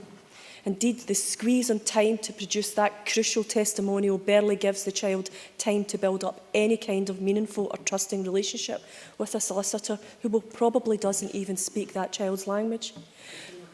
Certainly. Liam McArthur. Intervention. Would you not accept, though, in setting up or proposing a radically different process about immigration and asylum north of the border as compared to south of the border, inevitably would require a more onerous system of border controls, not just for those, but anybody travelling back and forth across that border as a result? Actually, I think that's a good point, but it's not a point I agree with. You'll be not surprised to hear, because I believe that, like the Westminster Joint Committee on Human Rights, Scotland could actually be the beacon here. We could make the difference and hopefully change the system in the rest of the UK. And that's what I strive for. It's a positive agenda I have here, not just to criticise, which I do quite a lot of the UKBAs, you'll understand. Presiding Officer, to assume that that child could instantly recover from whatever the cataclysmic circumstances that have brought him or her to the UK and be ready to explain it all cogently and clearly within a couple of weeks seems not just unrealistic but inhumane. And I have taken part in some interviews with adults who have had to explain their circumstances in extremely difficult terms. And for a child to have to do that is just unbelievable. It's indescribable what people go through when they start to relive and retell their story. But I think UKB isn't interested in helping Scotland to be a little more caring and sensitive. The Scottish Guardianship-Service that is provided so effectively through Aberlour Childcare Trust and the Scottish Refugee Council is clearly not to be encouraged by the border agency. UKBA refuses even to record the interviews with the children carried out at the Guardianship-Service Centre and will only accept those that take place at UKBA, even though that will mean additional trauma for the interviewee. These recording transcripts are often crucial later on in the decision-making process for that child's future. The system is patently unfair and mitigates against any form of natural justice. This Scottish Government is supporting a Scotland-based programme that takes the guardianship service forward, and one that I do hope that the rest of the UK will look at. And it allows it to develop its mission to help these vulnerable, displaced young people, to enable them to have a more positive experience of arriving in a new and alien country that they get a more positive than they get maybe when they arrive in England, for example, and to help them make more sense of procedures that are daunting and confusing. All of the evidence points to just how helpful this model is. The Guardians are able to deal with the enormous complexity of their work because they have the qualifications and skills to do so. They are thoroughly trained, supervised and supported, and they are committed to the young people they work with and for. Presiding Officer, I take this opportunity to commend the service not only for what it does so well, but for actively pursuing improvements, even though we are at present so restricted in our powers. I hope that the Scottish Government will be able to offer more support for these disadvantaged and often traumatised young people. Human trafficking is not just a developing country problem, it is one for all of Europe too, and sometimes in country as well.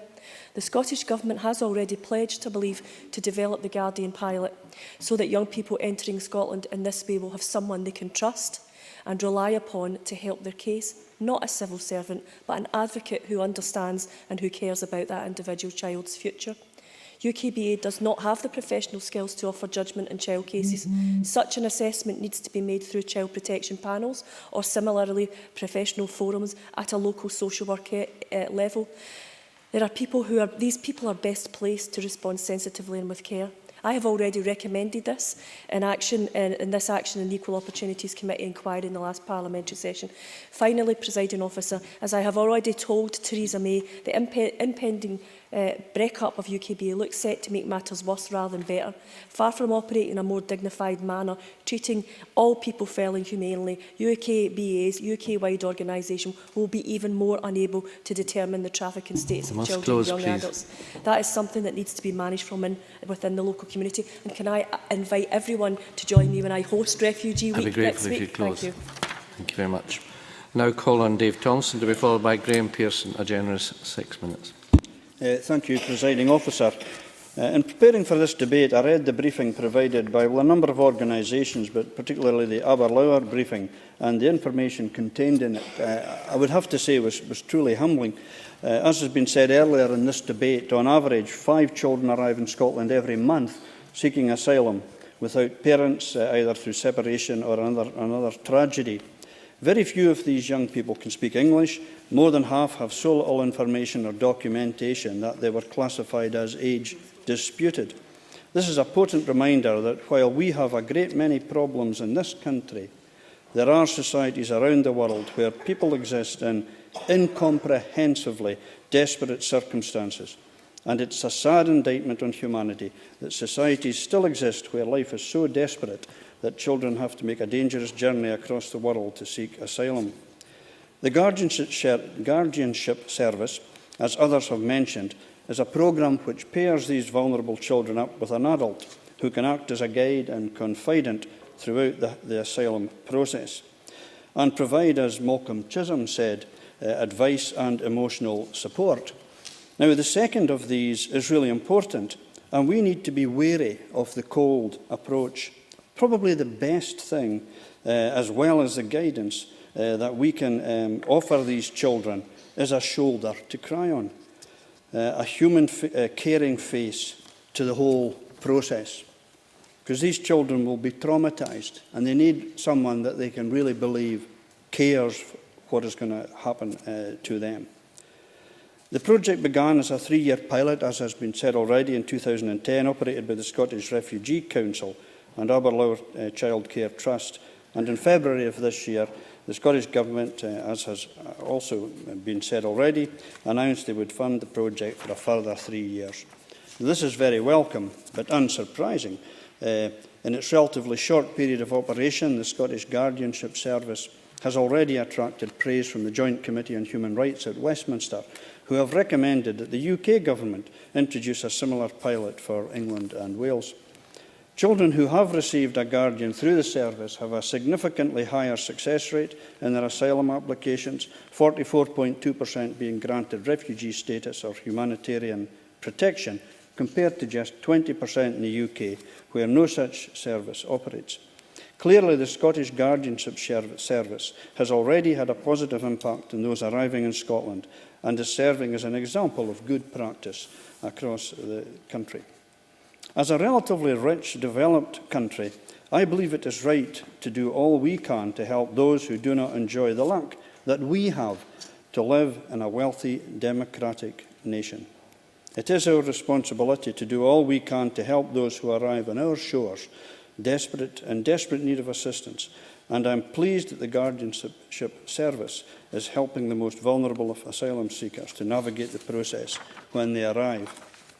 But, Presiding Officer, while I do welcome this service sincerely, I believe that this is a way of addressing the symptoms, as alluded to by John Mason, of the problem, rather than the underlying problem itself.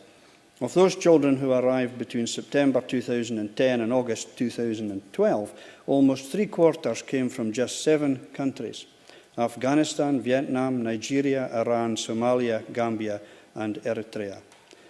To truly improve the quality of life of those around the world, we need to be internationalists and champion causes which address the vast inequalities that still exist in the world. Christian Age and Church Action on Poverty are running a campaign for global tax justice and have highlighted the fact that each year the amount of corporation tax avoided by international corporations in developing countries is 3 times the global aid budget. The UK is about to host the G8 summit, and David Cameron and George Osborne have both stated that reforming international tax practice will be high on the agenda. This would be a welcome step, But perhaps the Prime Minister and Chancellor should look closer to home and prevent tax avoidance in the UK. Words are all very well, but as we know, actions speak far louder. It is only through action on tax havens and tax avoidance that we can truly improve the situation of many people living all over the world. The United Nations project that by 2015, around 1 billion people will live in extreme poverty on less than $1.25 a day, and we must do all we can to drastically reduce this figure. While these conditions do exist around the world, services like the Scottish Guardianship Service will continue to play a vital role in helping vulnerable children to escape desperate circumstances and settle into a better life. There are, however, a number of steps we can take to build on the solid foundations created through the Guardianship Service. Currently, in the UK, we do not distinguish between children and adults in terms of completion of their assessments. Murdo Fraser has already touched on this point as well. Unless the children show signs of suffering torture or trauma, and also the UK Borders Agency will allow interviews of children to take place off-site, but it will not allow those off-site interviews to be recorded. I have no idea why that is the case. Aberlour has suggested that the UK BA may not have the required expertise to deal with vulnerable children in these cases, and that a two-stage process involving child protection committees should have formal responsibility for the formal identification of trafficking, while the Home Office and UK Home Office Trafficking Centre retain responsibility for making the immigration decision. This is a sensible suggestion which is worth looking at. Presiding Officer, I am very pleased that the Scottish Guardianship Service has had such a positive impact and that it will continue to operate for the next 3 years.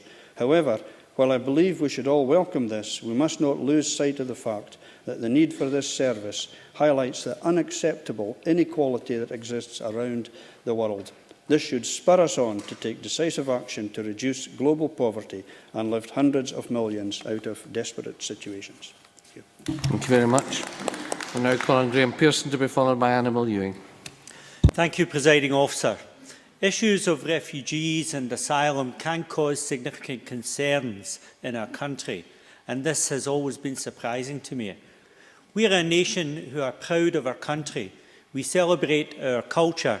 We enjoy a quality of life second to none.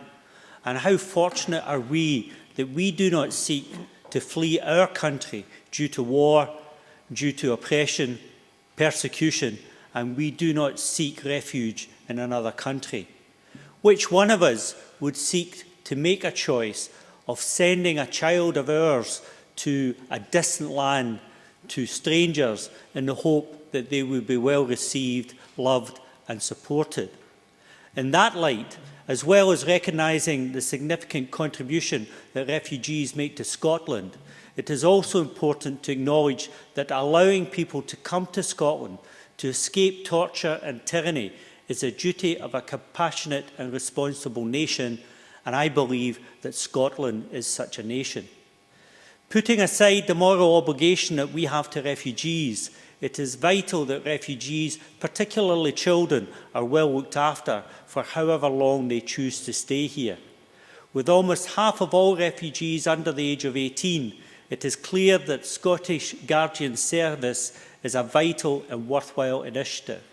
And I welcome the Scottish Government's announcement that £200,000 will be allocated to Scottish Guardianship Service over the next 3 years, and hope that the scheme will provide care and support to vulnerable children. It must be an absolutely terrifying experience for a child to arrive alone in a new country, often with no knowledge of Scotland, no knowledge of our systems, our support services or our language. And bear in mind, from where they've come, the authorities, the police indeed, in their homelands were not always seen in a positive light. There is no doubt, magnified by the fact that many of these children are fleeing war zones, persecution, physical and mental abuse. There is also the concern that a significant number of young refugees may have been trafficked. with many living in fear of traffickers who force them into the sex industry, the drugs industry, to provide cheap labour. We must therefore ensure that all young people are sufficiently looked after for however long they are here. There is an important role for Police Scotland to play, with their continued work to identify, target and prosecute traffickers, vital in reducing the number of trafficked people in Scotland. The number of prosecutions relating to trafficking in Scotland is currently at a very low level, and I believe there needs to be more done to ensure that victims understand the nature of exploitation so that they are able to act as witnesses and to provide reassurance and protection to victims that they will be safe from any potential repercussions that they might fear they would suffer from traffickers. The Scottish Guardianship-Service has, since its establishment, been designed to ensure that young refugees are better informed and supported during their experiences of immigration and the welfare systems, and to develop a model of practice which is centred around the interests of the child. It is also designed to encourage cooperate communication between the agencies so as to provide better information and support. Both Aberlour and the Scottish Refugee Council, the two primary partners in the Guardianship Service, agree that vulnerable young people entering the UK as refugees do need support and assistance in navigating the often complex processes and systems that they face, particularly with the added barriers of language and cultural difficulties. The children's charity Bernardo Scotland further supports this point of view and has added its backing to the Guardianship Service. Providing young asylum seekers and refugees with support and enabling them to access the assistance they need is paramount if we are to be represented as a responsible and compassionate society. The appointment of an individual who will act as a young person's guardian means that they will have a single point of contact throughout the asylum and immigration process, offering continuity, stability and the establishment of trust to a vulnerable child in a most challenging of circumstance. Having a guardian explain in understandable terms the process that a child is going through makes the whole experience hopefully less daunting and overwhelming to the child. There are, however, two issues within the system which I would highlight. Firstly, the fact that separated children seeking asylum are processed in the same way as adults. And secondly, that unlike England and Wales, Scotland does not afford young asylum seekers the official status of children in need.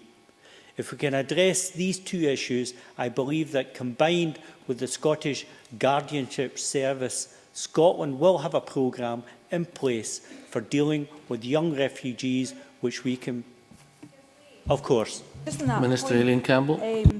Under Section 25 of the Children's Scotland Act 1995, which covers voluntary accommodations, the children that we're talking about in Scotland are covered by looked after regulations which underpin the approach that we take, which in fact is in many respects considered as being stronger and not relating to the issue that you raised about children in need. I think that certainly from the briefings that have been provided, that official status of children in need seems to be a key issue for those who have a deep experience of the processes thus far. So I would invite the Minister to revisit that whole circumstance, and if there is a gap there, to try and ensure that that gap is dealt with. In finishing, again, I support the motion and hope that the Government will continue in their efforts to provide Scotland as a safe place for asylum seekers and refugees. Thank you, Presiding Officer. Thank you. I now call on Annabel Ewing to be followed by Liam MacArthur, a generous 6 minutes. Thank you, Presiding Officer. And I too am very pleased to have been called to speak in this debate this afternoon on what I think we could all agree is a groundbreaking service, the Scottish Guardianship Service.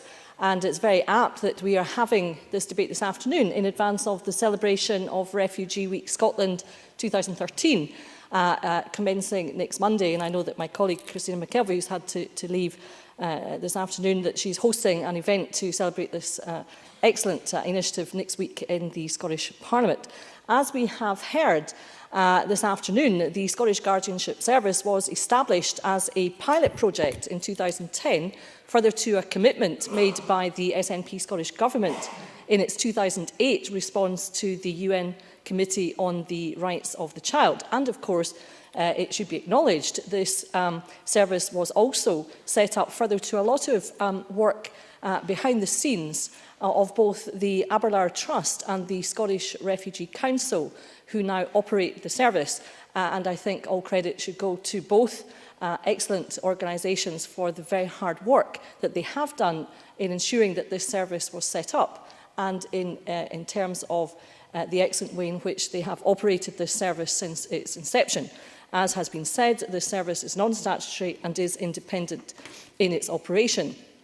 And the key focus of the service, of course, is to provide support for children seeking asylum who find themselves separated from those who would otherwise have parental responsibility. And this, as we have heard from many speakers this afternoon, will sadly include many trafficked minors. And the key recognition underpinning the service is that these children, aside of course from being extremely vulnerable and isolated, would otherwise, absent the support of the Scottish Guardianship Service, find themselves at a severe disadvantage in terms of their representation through the asylum process, and therefore their ability to invoke their rights under the law. So the support provided is designed to ensure that these gaps are filled. And this, of course, is secured by the institution of guardians. And I think it would be important, perhaps, for the record to note the definition of guardian for the purposes of the Guardianship Service, since it differs a wee bit, in certain respects, from the generally understood terminology employed as a matter of Scots law in general. And specifically, guardian is defined as someone who accompanies children and young people when they claim asylum or are trafficked and are cared for by health, education and welfare services. A guardian will help a child or young person to be actively involved in decisions that affect their life and to get the help they need when they need it. A guardian is on the child's side, can explain what is happening to them, will listen to their views and experiences and speak up for them when needed.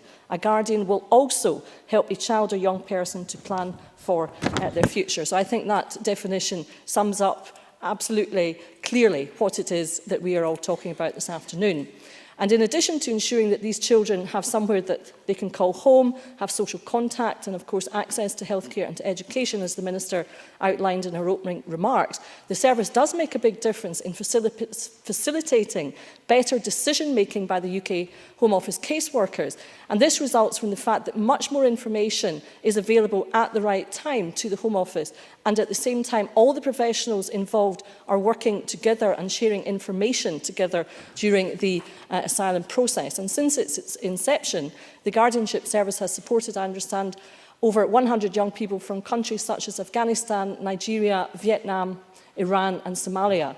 Most are young males, apparently about 3/4 of all the young people supported thus far, and nearly 1/3 of all the young people supported thus far present trafficking indicators associated with domestic servitude, sexual exploitation, cannabis production and the supply or sale of drugs. And the initial pilot period, as we have heard, has since come to an end, and we have also heard about the evaluation carried out by the learned professors Coley and Crawley earlier this year. And I think it is significant to note, Presiding Officer, that this independent evaluation found that some 80% of stakeholders felt that the pilot had made young people's lives better, and that was a view also shared strongly by the young people themselves. And I think it's important to note in this respect that the evidence on asylum outcomes would support this conclusion for around 44% of those young people who actually had a guardian and for whom an initial decision had been made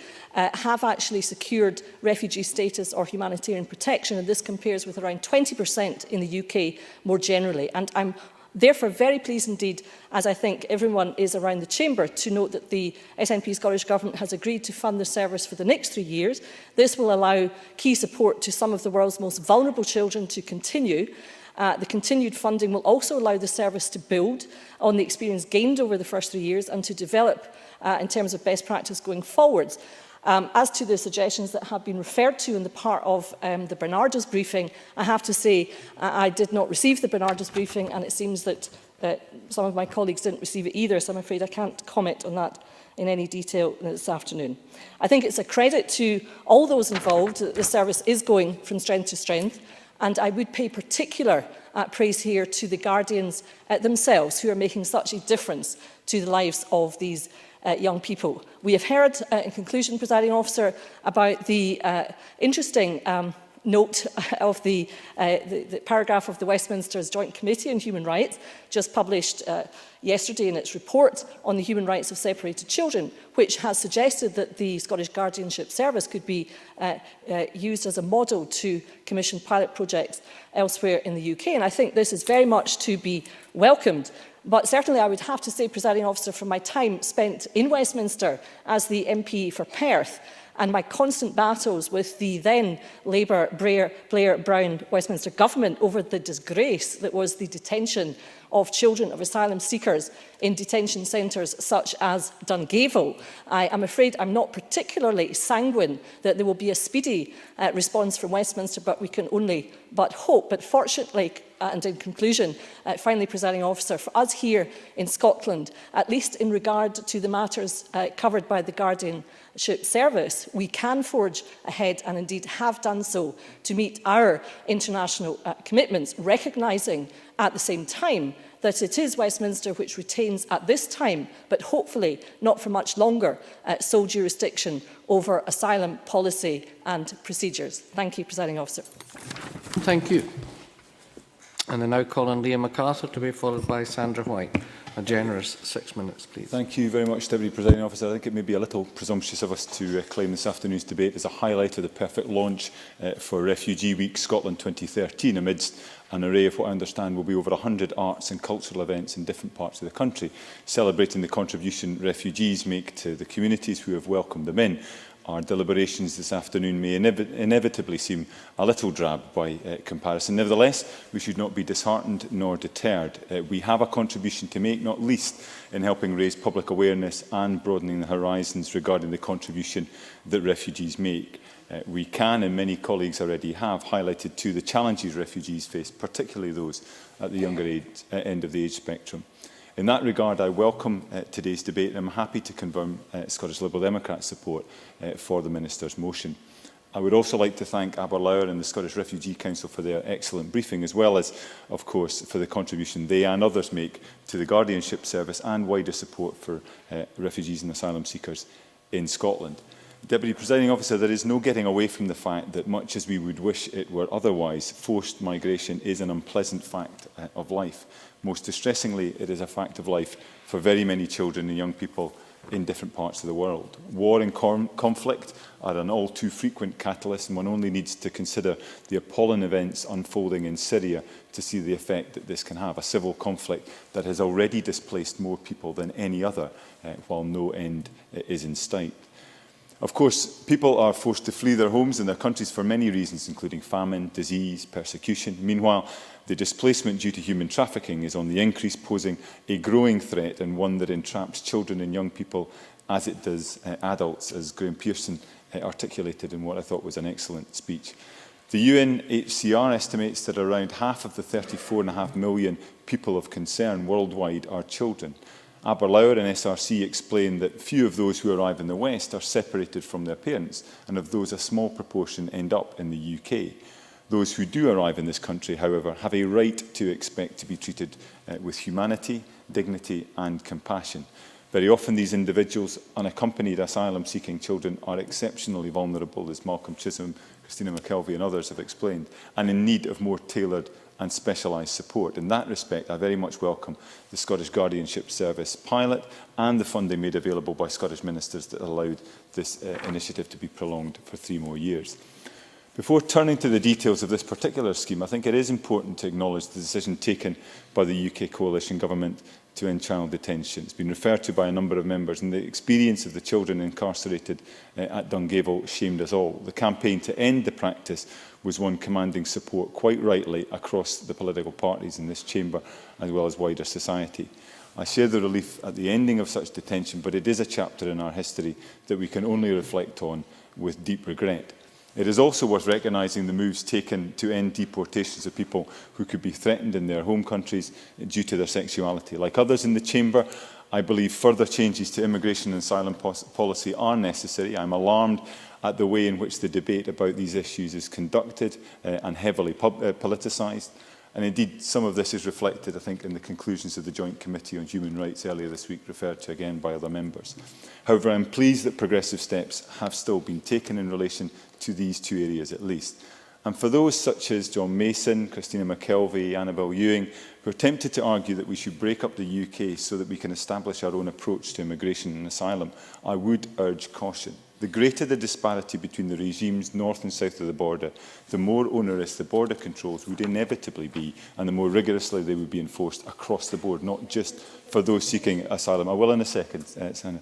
I accept more readily Christina McKelvey's suggestion that we help promote a more progressive approach, and I'll take the intervention from Sandra. Sandra White. Thank the Minister, the member. I'm promoting you, sorry, Liam. I thank the member for taking an intervention. When you talk about the independence of Scotland and the rest of the UK, I accept your argument, you may not accept mine, but would you accept the argument that we in this Parliament, as MSPs, should have the same rights as MPs to defend our constituents if they're asylum seekers seeking suffrage on our shores? Liam MacArthur. I think the point that Sandra White makes is one I've heard made before. I think MSPs, as she suggests, have a right to represent their constituents. I think expecting constituents to make the distinction between reserved and devolved responsibilities is not always a reasonable expectation to make, and therefore I think I have some sympathy with the argument that she's making. The Guardianship Service, I believe, certainly represents a progressive approach. It reflects the recommendations of the UN Committee on the Rights of the Child and practice elsewhere in Europe, albeit those equivalent schemes do appear to vary significantly. The Scottish scheme, as others have said, is aimed at enhancing the support and improving the outcomes for unaccompanied asylum-seeking children. There is also a focus on improving joint working between different agencies. Both aims are vital, and an evaluation of the pilot phase, as others have suggested, is encouraging. So far, the scheme has helped around 100 young people from countries such as Afghanistan, Iran, Nigeria, Somalia and Vietnam. And the Guardians have helped these vulnerable young people to navigate the often highly confusing and stressful complexities of the asylum and welfare processes, improving their understanding of and engagement with these processes. As importantly, communications and collaboration between all those involved appears to have improved, resulting, amongst other things, in Home Office case owners having better quality information on which to base their decisions, a point made, I think, by Annabel Ewing. The evaluation report into the pilot phase of the scheme suggests that guardianship has helped lift the overall quality of the service, although I think it's acknowledged that increased success rates for applications in part reflects the nationalities of those applying. It has also allowed the young people involved to build up a capacity to deal with the events, many of them very, very traumatic, taking place in their lives. So there are real positives to take from the scheme already, although Aberlour and SRC point to areas where further work and improvement will be necessary, including dealing with trafficked children and supporting those whose case for protection has been refused. There are also lessons for other parts of the UK. A similar scheme has been considered for Northern Ireland. The JCHR has also recommended the UK Government consider establishing pilots in England and Wales, and I agree with Malcolm Chisholm that this seems sensible, though it may not be straightforward, as Professor Coley, one of the evaluators of the Scottish scheme, has acknowledged. Scotland receives relatively few unaccompanied asylum-seeking children, on average 3 per month. This compares with a figure of 46 for London. With smaller caseloads, guardians can spend the additional time necessary to engage with the young people and deliver the welfare and support outcomes that we're seeing. replicating this elsewhere would present bigger challenges. And in that sense, it may have been helpful if the Scottish pilot had been able to look at other ways of delivering the service as well, for example, through greater use of the voluntary sector. Now, please. Deputy Presiding Officer, I very much welcome the work that has been done through the Guardianship Service. I look forward to seeing this help inform and improve practice not just in Scotland but across the UK, and I'm very happy to support the motion in the Government's name. Many thanks. I now call on Sandra White to be followed by Stuart Maxwell. Thank you very much, Presiding Officer. Can I just say, having worked with asylum seekers and refugees for many years, way back in the 90s when they first arrived in Glasgow and other areas of Scotland as well, I really know only too well just how difficult it is for asylum seekers, adults, never mind children, to basically work their way through the system, understand the system, and really a different approach as definitely was then and is needed and has been here now. I think it's something that we really have to look at. Now, when I was working with asylum, as I still do, but we had, through Glasgow City Council Social Work Department, we had a group who worked with unaccompanied asylum seekers, and one of the areas which always raised its head when I visited the groups there and the children there was a concern about age. And this constantly came up all the time. And I see we have young people in the gallery today, and they have been listening very intently, and not just for them but for others also. I just want to give a small case study of one of the disputes about age, if you don't mind, Presiding Officer. And this is about Abdul, who arrived in the UK in 2011 and was referred to the service in June.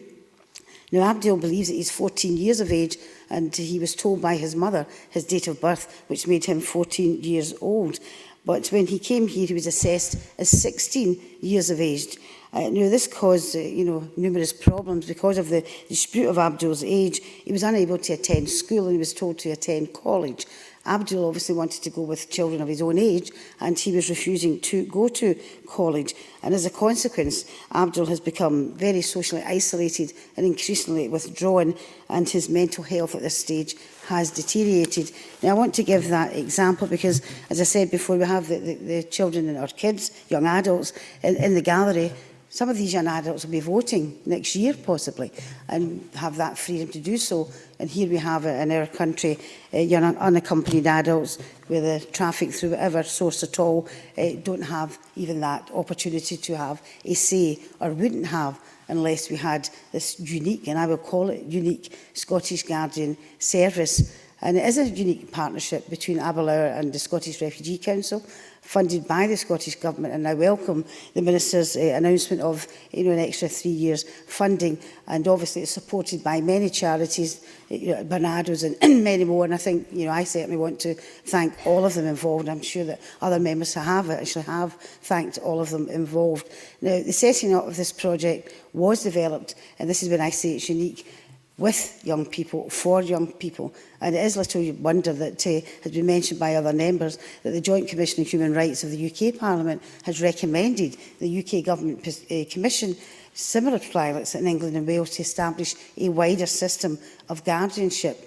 And I think it's something that hopefully the Minister may be able to monitor if this goes ahead and come back to Parliament and report back to it, whether they have actually accepted this fact and they are looking at this project in the UK Government as well as we are doing it here just now. And I do want to thank Professor Crawley and Ravi Kohli for their independent evaluation of the service. And I know that Annabel Ewing had mentioned some aspects of it. I just wanted to mention some aspects of it as well, what they actually found in their independent evaluation. Now, they mentioned, and this is just some of it, the Guardians advocate for all decisions by professionals to be taken in the best interest of the child. Guardianship has worked with the principles of getting it right for every child, which I think is an important aspect, and I think that answers perhaps some of Neil Bibby's questions in regarding where we go forward with this, because getting it right for every child is a premise based on every child, and if we're using that premise for unaccompanied children, I think that's a very, very good start in that respect. And really, it's lifted the overall quality of service provision provision by encouraging professionals such as legal representatives, social workers, residential staff to work together more closely and demonstrates the advantages for young people when they have to do that. And as I said at my opening remarks, it's very difficult even for adults to cope with the asylum and going through the whole process, etc. Can you imagine, and others have said it, what it's like for a child? So that's why having guardians there to go through every single step of the way with them gives them that support and basically builds up their confidence as well. And I would also say their capability to take on things that are happening within their lives. Now, I think it's a fantastic project, and as I said, we're so pleased it is actually being carried out again for another 3 years. And as I said earlier, I would like to see it perhaps monitored and reported back. But I don't think we can have any debate whatsoever on asylum, immigration, without mentioning the UK Border Agency. And I see that Liam MacArthur has left at the moment. But I think it's really, really important that we as representatives of our constituents should have the right, the same right as MPs in Westminster, to contact the UK Border Agency, to contact the Foreign Office. I mean, I've contacted the Red Cross, and they're a fantastic organisation who actually can find unaccompanied asylum seekers. They can actually find their birth parents back in the Congo or wherever it may be. And this is an organisation that doesn't ask you if you're an MP or an MSP. If you have an interest and you have a constituent who's looking for their long-lost child, they will do that work for you. So I would plead once again, I know the Minister will speak to the Minister for External Affairs, to once again speak to the UK Government, because we can do what we can do here, but we do desperately need to be able to have the same powers that they have in Westminster on behalf of our constituents to find out exactly what is happening within the asylum system. And if I may ask the Minister as well, whilst I'm talking about unaccompanied children, we also have young children who are with families here in our country from asylum seekers.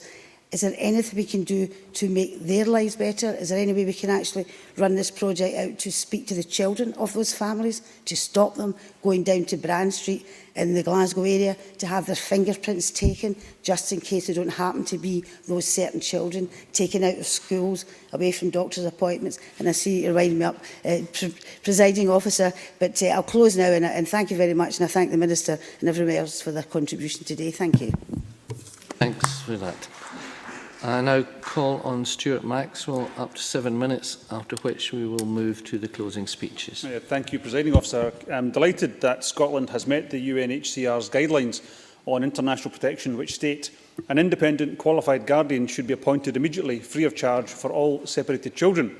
Scotland, as has been pointed out by others, is the only part of the UK to have a guardianship service, and I'm pleased that after its very successful 30-month pilot, the Scottish Government has committed to funding it for the next 3 years. I'm sorry that Liam MacArthur has actually left the chamber, because I hope I'm not wrong here, but he did seem to suggest that the reason for higher than average granting of asylum in Scotland was to do with the cohort of countries that children or young people were coming from. But I want to quote from the Aberlour briefing for this debate, where it says, "The higher than average grant of asylum to separated children in Scotland cannot be attributed to the predominance of certain countries of origin in the cohort of young people who have received a service." So I hope he was just misunderstood the briefing from Aberlour in his earlier contribution. However, I am slightly concerned that there is no central listing of all the separated children and young people in Scotland, or indeed in the UK, with these children being recorded only at local authority level. I mean, this must make the work of the Scottish Guardianship Service more complex, as they must apply to each local authority to find out about unaccompanied young children in their care. And I would appreciate the Minister's view on putting in place a more organised data collection system so that such discrepancies between what is known centrally and what is known by the different agencies and local authorities can be overcome. Now, I've read with interest the evaluations of the Scottish Guardianship Service produced by Professors Heaven Crawley and Ravi Kohli in December 2011, and again earlier this year. And it's heartening to note that the views of stakeholders have developed and become more positive as time has gone on, and the Guardianship Service has become clearer and better understood. Now, for example, 74% of stakeholders surveyed in 2012 thought that the Guardianship Service helped the young person to participate as fully as possible in the asylum process, and this compared to only 48% of stakeholders who agreed with that statement the year before in 2011. I'm sorry to say, however, that the UK Border Agency were not so positive in their view of the Guardianship Service. The case owners at UKBA believe that the guardians had not made any difference to the decision-making process as far as the final outcome was concerned, though they did agree that the guardians worked mainly with the legal representative, so their input may be largely invisible to the UKBA case owners. We know, however, that they are wrong and that the guardians can and do make a difference to the outcome of cases. One such example of this is where having a guardian made all the difference was in the case of a young girl called Patience. She was refused asylum as the UKBA believed that she was a member of an ethnic group who lived in an urban area and did not practice female genital mutilation, whereas Patience had stated she was a member of an ethnic group who lived in remote rural areas in her country of origin and did practice FGM. It became clear to Patience's guardian that she was unfamiliar with and fearful of the urban environment, including escalators, trains and traffic lights. When Patience appealed to the UKBA decision, her guardian provided extensive evidence of her unfamiliarity with an urban environment, as well as a letter of support, and Patience was eventually granted refugee status. Now, another example of this was Hussein. Hussein was almost 18 and still had not received a decision on his asylum application. Social services were supporting him, but he was due to be moved onto an adult services and asylum support. His guardian lobbied for social work to continue accommodating Hussein until his asylum support application had been dealt with, so that he would not have to be moved into Home Office accommodation. He was moved directly into National Asylum Support Accommodation from his accommodation provided by social work as soon as the National Asylum Support Accommodation became available, and this meant that the number of moves he had to make was significantly reduced. But the guardians don't just make a difference to the outcome of asylum appeals. They provide help and support at many, many levels. The dedicated guardian helps the child or young person navigate the asylum system and rebuild their lives here in Scotland. The guardians act as independent advocates for the child, assisting them with everything from dealing with lawyers to helping them build social networks. For example, a guardian helped a newly arrived young person who could speak no English to gain a place on a photography project, in order that he could focus on visual images. Now, that may seem like a slightly odd thing to have done, but he met other young asylum seekers from his own country on the course, and he began to make a wider circle of friends. He is now on an ESOL course and with hopes of moving on to a photography course in the near future. Here we see that the inspired help of a guardian provided this young person with a focus, an ambition, a means of expressing himself, and a new group of friends. Now think of the difference this one course has made to the life of that young boy, who came here with no friends, no family, in a country which he couldn't speak the language. However, in the end, I suppose it is the view of their guardians held by the children, which is the most important measure of the success of the service. Now, the Scottish Guardianship Service has been designed to deliver two outcomes. I know other people have mentioned this. The first is to ensure that each unaccompanied minor has a significantly improved experience of the immigration and welfare processes, evidenced by the child's informed participation and their receiving services and responses appropriate to their needs and entitlements. And secondly, to develop a child-centred model of practice that promotes interagency working and provides better information upon which to base immigration decisions. If the children and young people did not believe that their guardians were an asset, then the service would have failed. The young people overwhelmingly had a positive view of their guardians. Indeed, the report by Professors Crawley and Coley states that their reports were in many cases glowing. Here is one young person's report, and I quote, "Big interview in Home Office. My social worker is not come. My guardian go with me. It was hard questions. Big interview. She helped me to find break time and explain big questions to me."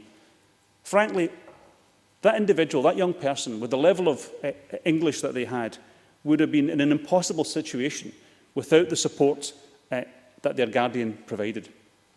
And we mustn't forget how young these people are. During the period of the evaluation, young people were allocated to a guardian. 81 young people were allocated to a guardian. The majority of those referred to the service were between 15 and 17 years old, though some were younger. And to be fair, some were assessed and found to be older than they had originally stated. Often they had no idea of their whereabouts of their parents, some of them having been abandoned, or their parents perhaps had died, though about a third of the young people did know that their parents were living in other countries. Imagine what it is to be 15. My own daughter is 15. And on your own in a country where you know no one, don't speak the language, and you have to then apply for asylum and talk to professionals such as lawyers. No home, no family, no friends, no money, and sometimes these children are not literate in any language. How frightened and difficult must these children's lives be? And their guardians are literally a lifeline providing friendship, continuity and support. Presiding Officer, in conclusion, I am delighted that the Scottish Government is doing the right thing by these young people, and I do hope that the rest of the UK soon follows our example. Many thanks. And we now move to closing speeches, and I call on Murdo Fraser. Up to 7 minutes, please, Mr Fraser. Thank you, Deputy Presiding Officer. I think the most striking aspect of this debate has been the personal stories of young people involved. I was very taken with Stuart Maxwell's contribution just there, where he highlighted a number of these. What we have here, in essence, is a situation where children are arriving alone in this country. We know from the figures it's roughly 5 per month arriving in Scotland. They're aged, as Stuart Maxwell said, mostly between 15 and 17. They arrive in a country where they may not speak the language, where the culture is alien to them. They have no home here. They perhaps have very little education. They have no family. They have no friends. They have literally no one to turn to. It must be the most confusing, must be in some cases a terrifying situation to be in. And thankfully there is support for them in the form of the Guardianship Service that exists. So I think we're all right in this chamber on all different sides to celebrate the success story that is the Scottish Guardianship Service, and I'm glad therefore it's been possible to have this debate. If we drill down at some of the causes behind these stories, human trafficking is at the core of many. Apparently 32% of young people have trafficking indicators. These might be domestic servitude, sexual exploitation, cannabis production, the supply or sale of drugs. Human trafficking is one of the great social ills of our age. The UK led the way in the abolition of the slave trade. It was a great crusade of William Wilberforce more than 200 years ago. I think we remember the bicentenary celebrations of that a few years ago. We're also leading the way in relation to human trafficking. There is great work being done by the Foreign Secretary and the UK Government on this internationally. It has become, because of the displacement of persons and issues around the world, whether it's with civil unrest or wars or persecution, and a problem area that is actually growing. It is something that requires proper international attention if we are to address it. When we lived a few years ago in rural Perthshire, there was a cannabis factory discovered just down the road from us. It caused great concern and some excitement, I have to say, in the local community. And here we had, it was a very discreet tenement flat where we found cannabis being grown. Not me personally, I should say, the police found it. Found cannabis being grown. But the interesting human aspect of this is you had this young Chinese man who effectively was locked in this flat for weeks at an end, not allowed out because he would be very obvious in that community, kept under lock and key, not allowed to see daylight. His job there was to tend the cannabis plants. He, of course, turned out to be an illegal immigrant, and he had been, in effect, trafficked in for that particular job. Sometimes these things can seem very distant to us, but it brought home to me just how close to home some of these incidents can be. And everybody in the community in which we live was absolutely astonished that that was happening under our noses, and nobody was aware of it. Let's look at some of the causes. John Mason made, I thought, a very thoughtful contribution about the issue of what the international causes of human displacement. I had the privilege of meeting last week a representative from the Christian Church in Pakistan, where they are facing persecution. Maybe not state-sponsored persecution, but certainly persecution to some of their members. And this is repeated in different parts around the world, whether it's Christians in the Middle East, whether it's gay people in sub-Saharan Africa, whether it's the Falun Gong in China. There are groups facing state persecution, and it's not surprising that they try and seek asylum and seek protection elsewhere. We have an excellent record in this country in international aid. The UK is the second largest provider of international aid in the world. I mean, much of that, of course, comes out of the excellent work done by the Department for International Development, many of whose workers are based at East Kilbride. I don't think we should be automatically tying the donation of international aid to demanding civil reforms. But what we can do is make sure we are buying influence. Where we're giving aid, that buys us at least a conversation with foreign governments to say, you need to try and clean up your act and make things better for the people in your countries. I don't think we should make any apology for trying to spread the benefits of liberal democracy and promoting human rights elsewhere in the world.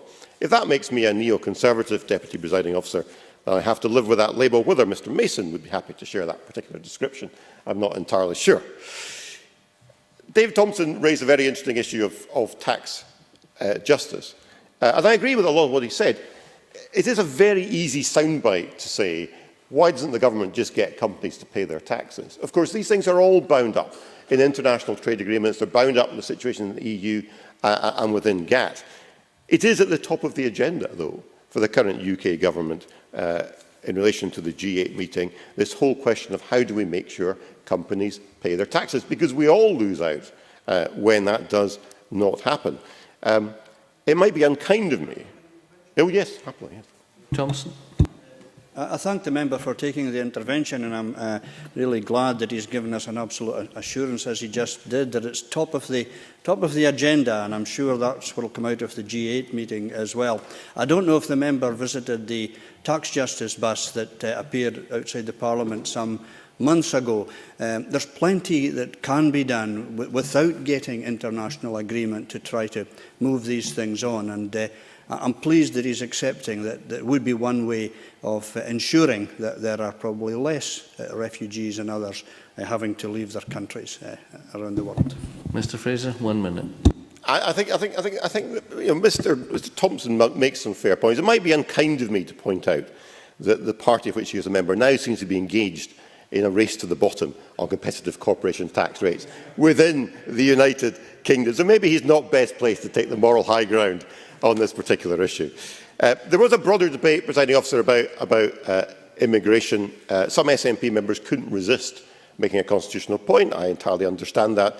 I thought the response to that from Liam MacArthur was spot on, because the reality is, even if we were independent, if an independent Scotland pursued a radically different policy on immigration or asylum from the rest of the United Kingdom, the result of that would simply be a more solid border required between Berwick and Carlisle. I'm not sure that's necessarily in our interest. Let me close, if I may, Deputy Presiding Officer, on a note of consensus, because I think we should all celebrate the good work done by the Scottish Guardianship-Service, welcome the additional support promised, and in particular, acknowledge the input from the charities and the vital work done of those involved at the coalface.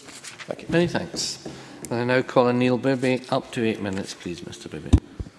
Thank you, Presiding Officer. I think this has been a good debate. It's been a welcomed opportunity to not only recognise the important role played by the Scottish Guardianship Service, but also identify some of the issues affecting asylum-seeking children and young people who arrive in Scotland unaccompanied. So I would say it's been a constructive debate, and one which has had many good contributions from across the Chamber. I think it's clear from the contributions we've heard this afternoon that we as a society need to support children who arrive in Scotland unaccompanied by a parent, and there are of course aspects of that support we can improve. Many members, I think all members today, have paid tribute to the important work done by Aberlour Childcare Trust, Scottish Refugee Councils and other partners in the Scottish Guardianship Service, and I want to reiterate the recognition I gave to them earlier in my opening speech. I also welcome again the Scottish Government's continued support for this project and the support it's pledged over the next 3 years. And we do that because children are children, Presiding Officer, and as many members, Stuart Maxwell and others, have demonstrated this afternoon, we have a duty to care for those children who find themselves in a country where they do not understand the language or culture. And I think Graham Pearson put it best when he said we have a moral obligation for it to be a compassionate society. As many have said, forced migration is sadly a fact of life for many of the world's children, and that forced migration can often cause high levels of trauma and mental health issues as a result of their experiences. And Malcolm Chisholm spoke about the range of physical and mental health issues and the need for a friendly face that the Scottish Guardianship Service provides. Many members also spoke about the children and young people who have either fled persecution, physical abuse, even life-threatening situations, and children and young people who have been trafficked here against their will to be exploited in Scotland. There have been a number of other important points raised. John Mason started by saying he wasn't overly familiar with the service, but the more he found out about it, the more positive he became, and I would probably say I was the same as Mr Mason in that regard. He made an important point about learning lessons from the excellent work that has been provided by the Scottish Guardianship Service and whether that could be applied to look after children. I think that is an important point, and I was pleased to hear the Minister give a reassurance on that. Dave Thompson talked about an internationalist approach to tackle issues, and in terms of global poverty and trafficking, I think we do need an international approach, and I hope the UK Government will use its influence to do that, working with other governments across the globe. There were a number of other issues raised. I hope the Scottish Government will listen to them and take on board the comments and concerns raised and do all it can to ensure some of the most vulnerable children in Scotland receive the specialised support that they need. I think that following on from this debate, there are three key areas that the Scottish Government should look at going forward, and there is evident now as at the start of this debate. Consideration to how best we extend support and how we improve support offered, and the issue of child trafficking. Firstly, the issue of whether support should be extended. As I said earlier, we have the Children and Young People Bill being discussed in the Parliament later this year. Perhaps there is an opportunity for the Government to consider whether it thinks that asylum-seeking children and young people could be entitled to the similar support that the Scottish Government's Children and Young People Bill seeks to give looked after children, namely the support from corporate parents until the age of 25. A number of points have been raised, I think, by Christina McKelvey, Sandra White, Stuart Maxwell, about the UK Border Agency. I'm not going to get into the constitutional debate about that, but I think improvements could be made, particularly around age assessments. And moving forward, it would be helpful if the Scottish Government can update us on what liaison it has had with the Home Office regarding the questioning of young asylum seekers, and also the criteria used for determining the age of adulthood. Secondly, what better support we can give asylum-seeking children to complement the job being done by the Scottish Guardianship Service. For example, it would be good to know more details on what the Scottish Government are doing to support children who are traumatised, who do not understand the language and who need ongoing support to live, particularly if they are given leave to remain. Also, we have discussed immigration and welfare issues, but it would also be helpful in terms of education. As I said in my opening speech, whether the Minister has or will give a commitment to obtain up-to-date information on instances of interfaith and racial bullying in Scotland's schools. I would hope this would not be significant, but I'm sure the Government would agree it is important to look into this matter, and also to ask the Scottish Government to tell us what action they would take to address these issues. The third and final issue is the issue of trafficking, and I think Murdo Fraser referred to it as one of the great social ills of our time, and I think he's absolutely right in that regard. Many members have mentioned it, and we know that a third of children supported by the Guardianship Service show indications of being trafficked here against their will to be exploited. We know there are likely to be many more. We need to ensure everything possible is done to identify trafficked children and stop trafficking. It would be good to get a reassurance from the Scottish Government that they and the police are viewing the tracking down and prosecuting of traffickers as a priority. Malcolm Chisholm also spoke about the need, made an important point, very important point about the need for training police officers to help identify trafficked children and prosecute traffickers. It's also very good to know that the cross-party group on trafficking is going to look seriously at this issue, and I believe later today. Graham Pearson was also very right to raise the issue about the low numbers of prosecutions that have been secured about, with regards to trafficking.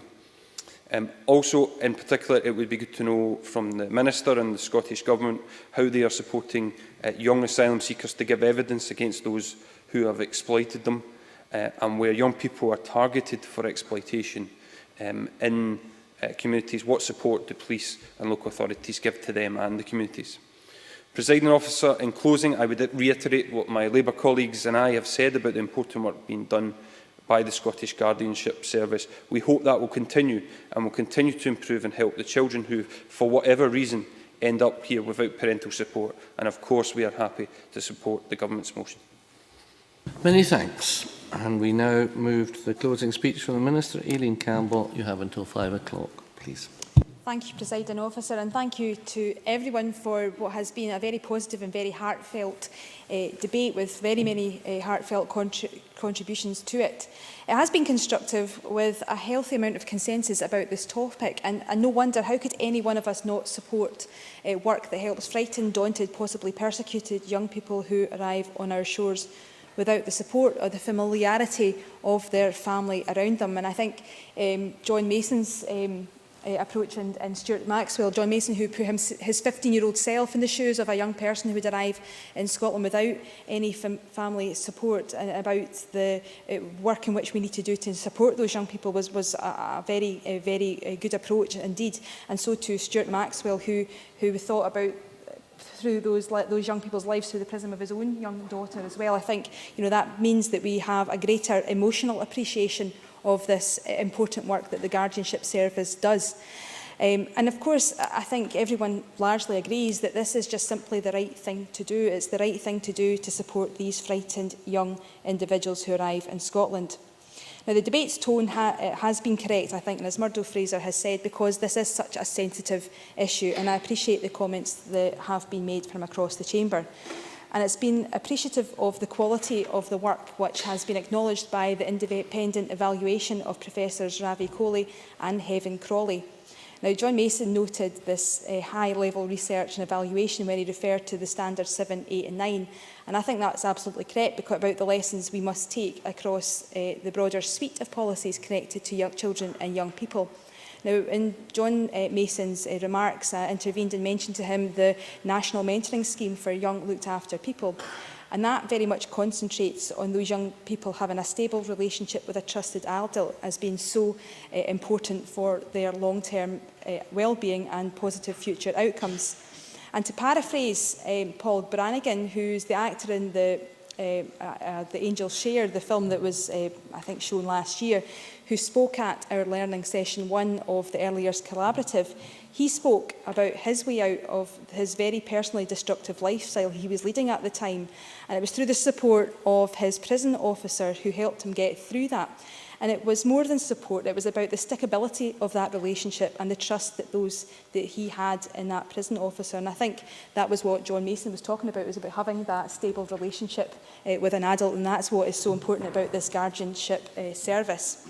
And it's important about those lessons, of course, that we learn across other social policy initiatives in Scotland. But I think it's also important to remember that the Guardianship Service has flourished because of the current framework of dealing with children and young people through GIRFIC, the Getting It Right for Every Child. Another approach which has generated international interest, most recently for me from Dr. Bruce Perry, who said to me that he believed progressive social policy would come from small countries. And I think the GIRFIC approach and the Guardianship Service certainly shows that statement to be true. In response to Neil Bibby, who asked about the interplay between this issue and the Children and Young People Bill, I think it was an absolutely valid point to raise. And yes, of course, it will cover all looked after children, including those voluntarily looked after, such as unaccompanied asylum-seeking children. And regarding the interfaith racial bullying that Neil Bibby mentioned, I'll happily get back to Neil to furnish him with more information on that point. But I do know that we as a government take bullying very, very seriously, regardless of the motive behind that, and I'm happy to continue that dialogue with him on that point. Now, turning to trafficking, an issue that has been raised, I think, by most people, particularly by Christina McKelvey, Malcolm Chisholm and Neil Bibby and others, the Government is committed to improve both the identification of trafficking and prosecution of those who commit trafficking offences. Now, within Scotland, we have firmly embedded child trafficking in our National Child Protection Guidance, and the Scottish Guardianship Service has also been instrumental in helping to identify child trafficking. Now, this important issue is being considered through the ongoing work of the Anti-Human Trafficking Summit, led by the Cabinet Secretary for Justice, Kenny McCaskill, and that summit is due to reconvene in early next year, with a progress group meeting, though, next month, and I will ensure some of the points that have been raised throughout this debate can feed in to that meeting that will happen next month. Now, the impact of independent living arrangements as opposed to supported living arrangements specifically for unaccompanied children has a risk attached to it, and I think that's been one that we've identified. It enhances the possibility of asylum-seeking children who have been trafficked to be drawn back into the influence of those traffickers and to be re-trafficked themselves. So I'm keen to look at ways in how we can make sure that appropriate accommodation for that group of children and young people remains available. And I want to see local areas to have protocols on child trafficking in place, which all staff should be aware of by the end of 2013. But of course, trafficking is a disgusting and criminal act, and we must do all we can to support this. And this work that I've talked about in terms of the child trafficking is also linked to the work that I've asked a newly established working group tasked with looking at child sexual exploitation and making sure that those connections are readily made. Now, another issue raised was the age assessment. Now, we recognise the difficulties in establishing the age of undocumented young people and believe that this is best done through a fair and transparent assessment carried out sensitively, and it takes a holistic look at a young person's needs as well as likely age. And I think Sandra White's case absolutely highlighted the need for that holistic approach.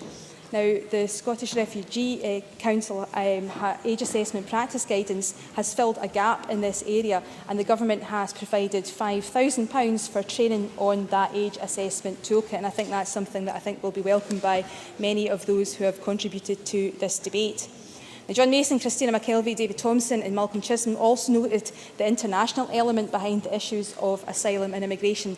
Frankly, it's the fundamental point why we're discussing it. It's about why people arrive on our shores. They're fleeing from instability in their own country often. And John Mason, Dave Thompson certainly and rightly talked about the effect and the footprint of foreign policy carried out by the UK over a number of years. And I think we need to remember the impact on those children and young people who are living in Scotland, about hearing news reports about what's happening in their country and the devastating impact that that is also having them. But I think we all agree across the chamber that another fairer world is more possible and more peaceful world is possible. And I think if we try and strive for that approach, then that would try and stymie some of the issues that we're hearing today about people arriving on our shores through persecution, through instability in their countries and other areas and other means. Now, Christina McKelvey and her long-held interest and knowledge on that topic is to be admired for the tenacity in which she has pursued ensuring the well-being of children and young people and adult asylum seekers, and also rightly raised issues of trafficking and why that should be an issue for child protection committees, and that's something we'll continue to make sure that we take cognizance of.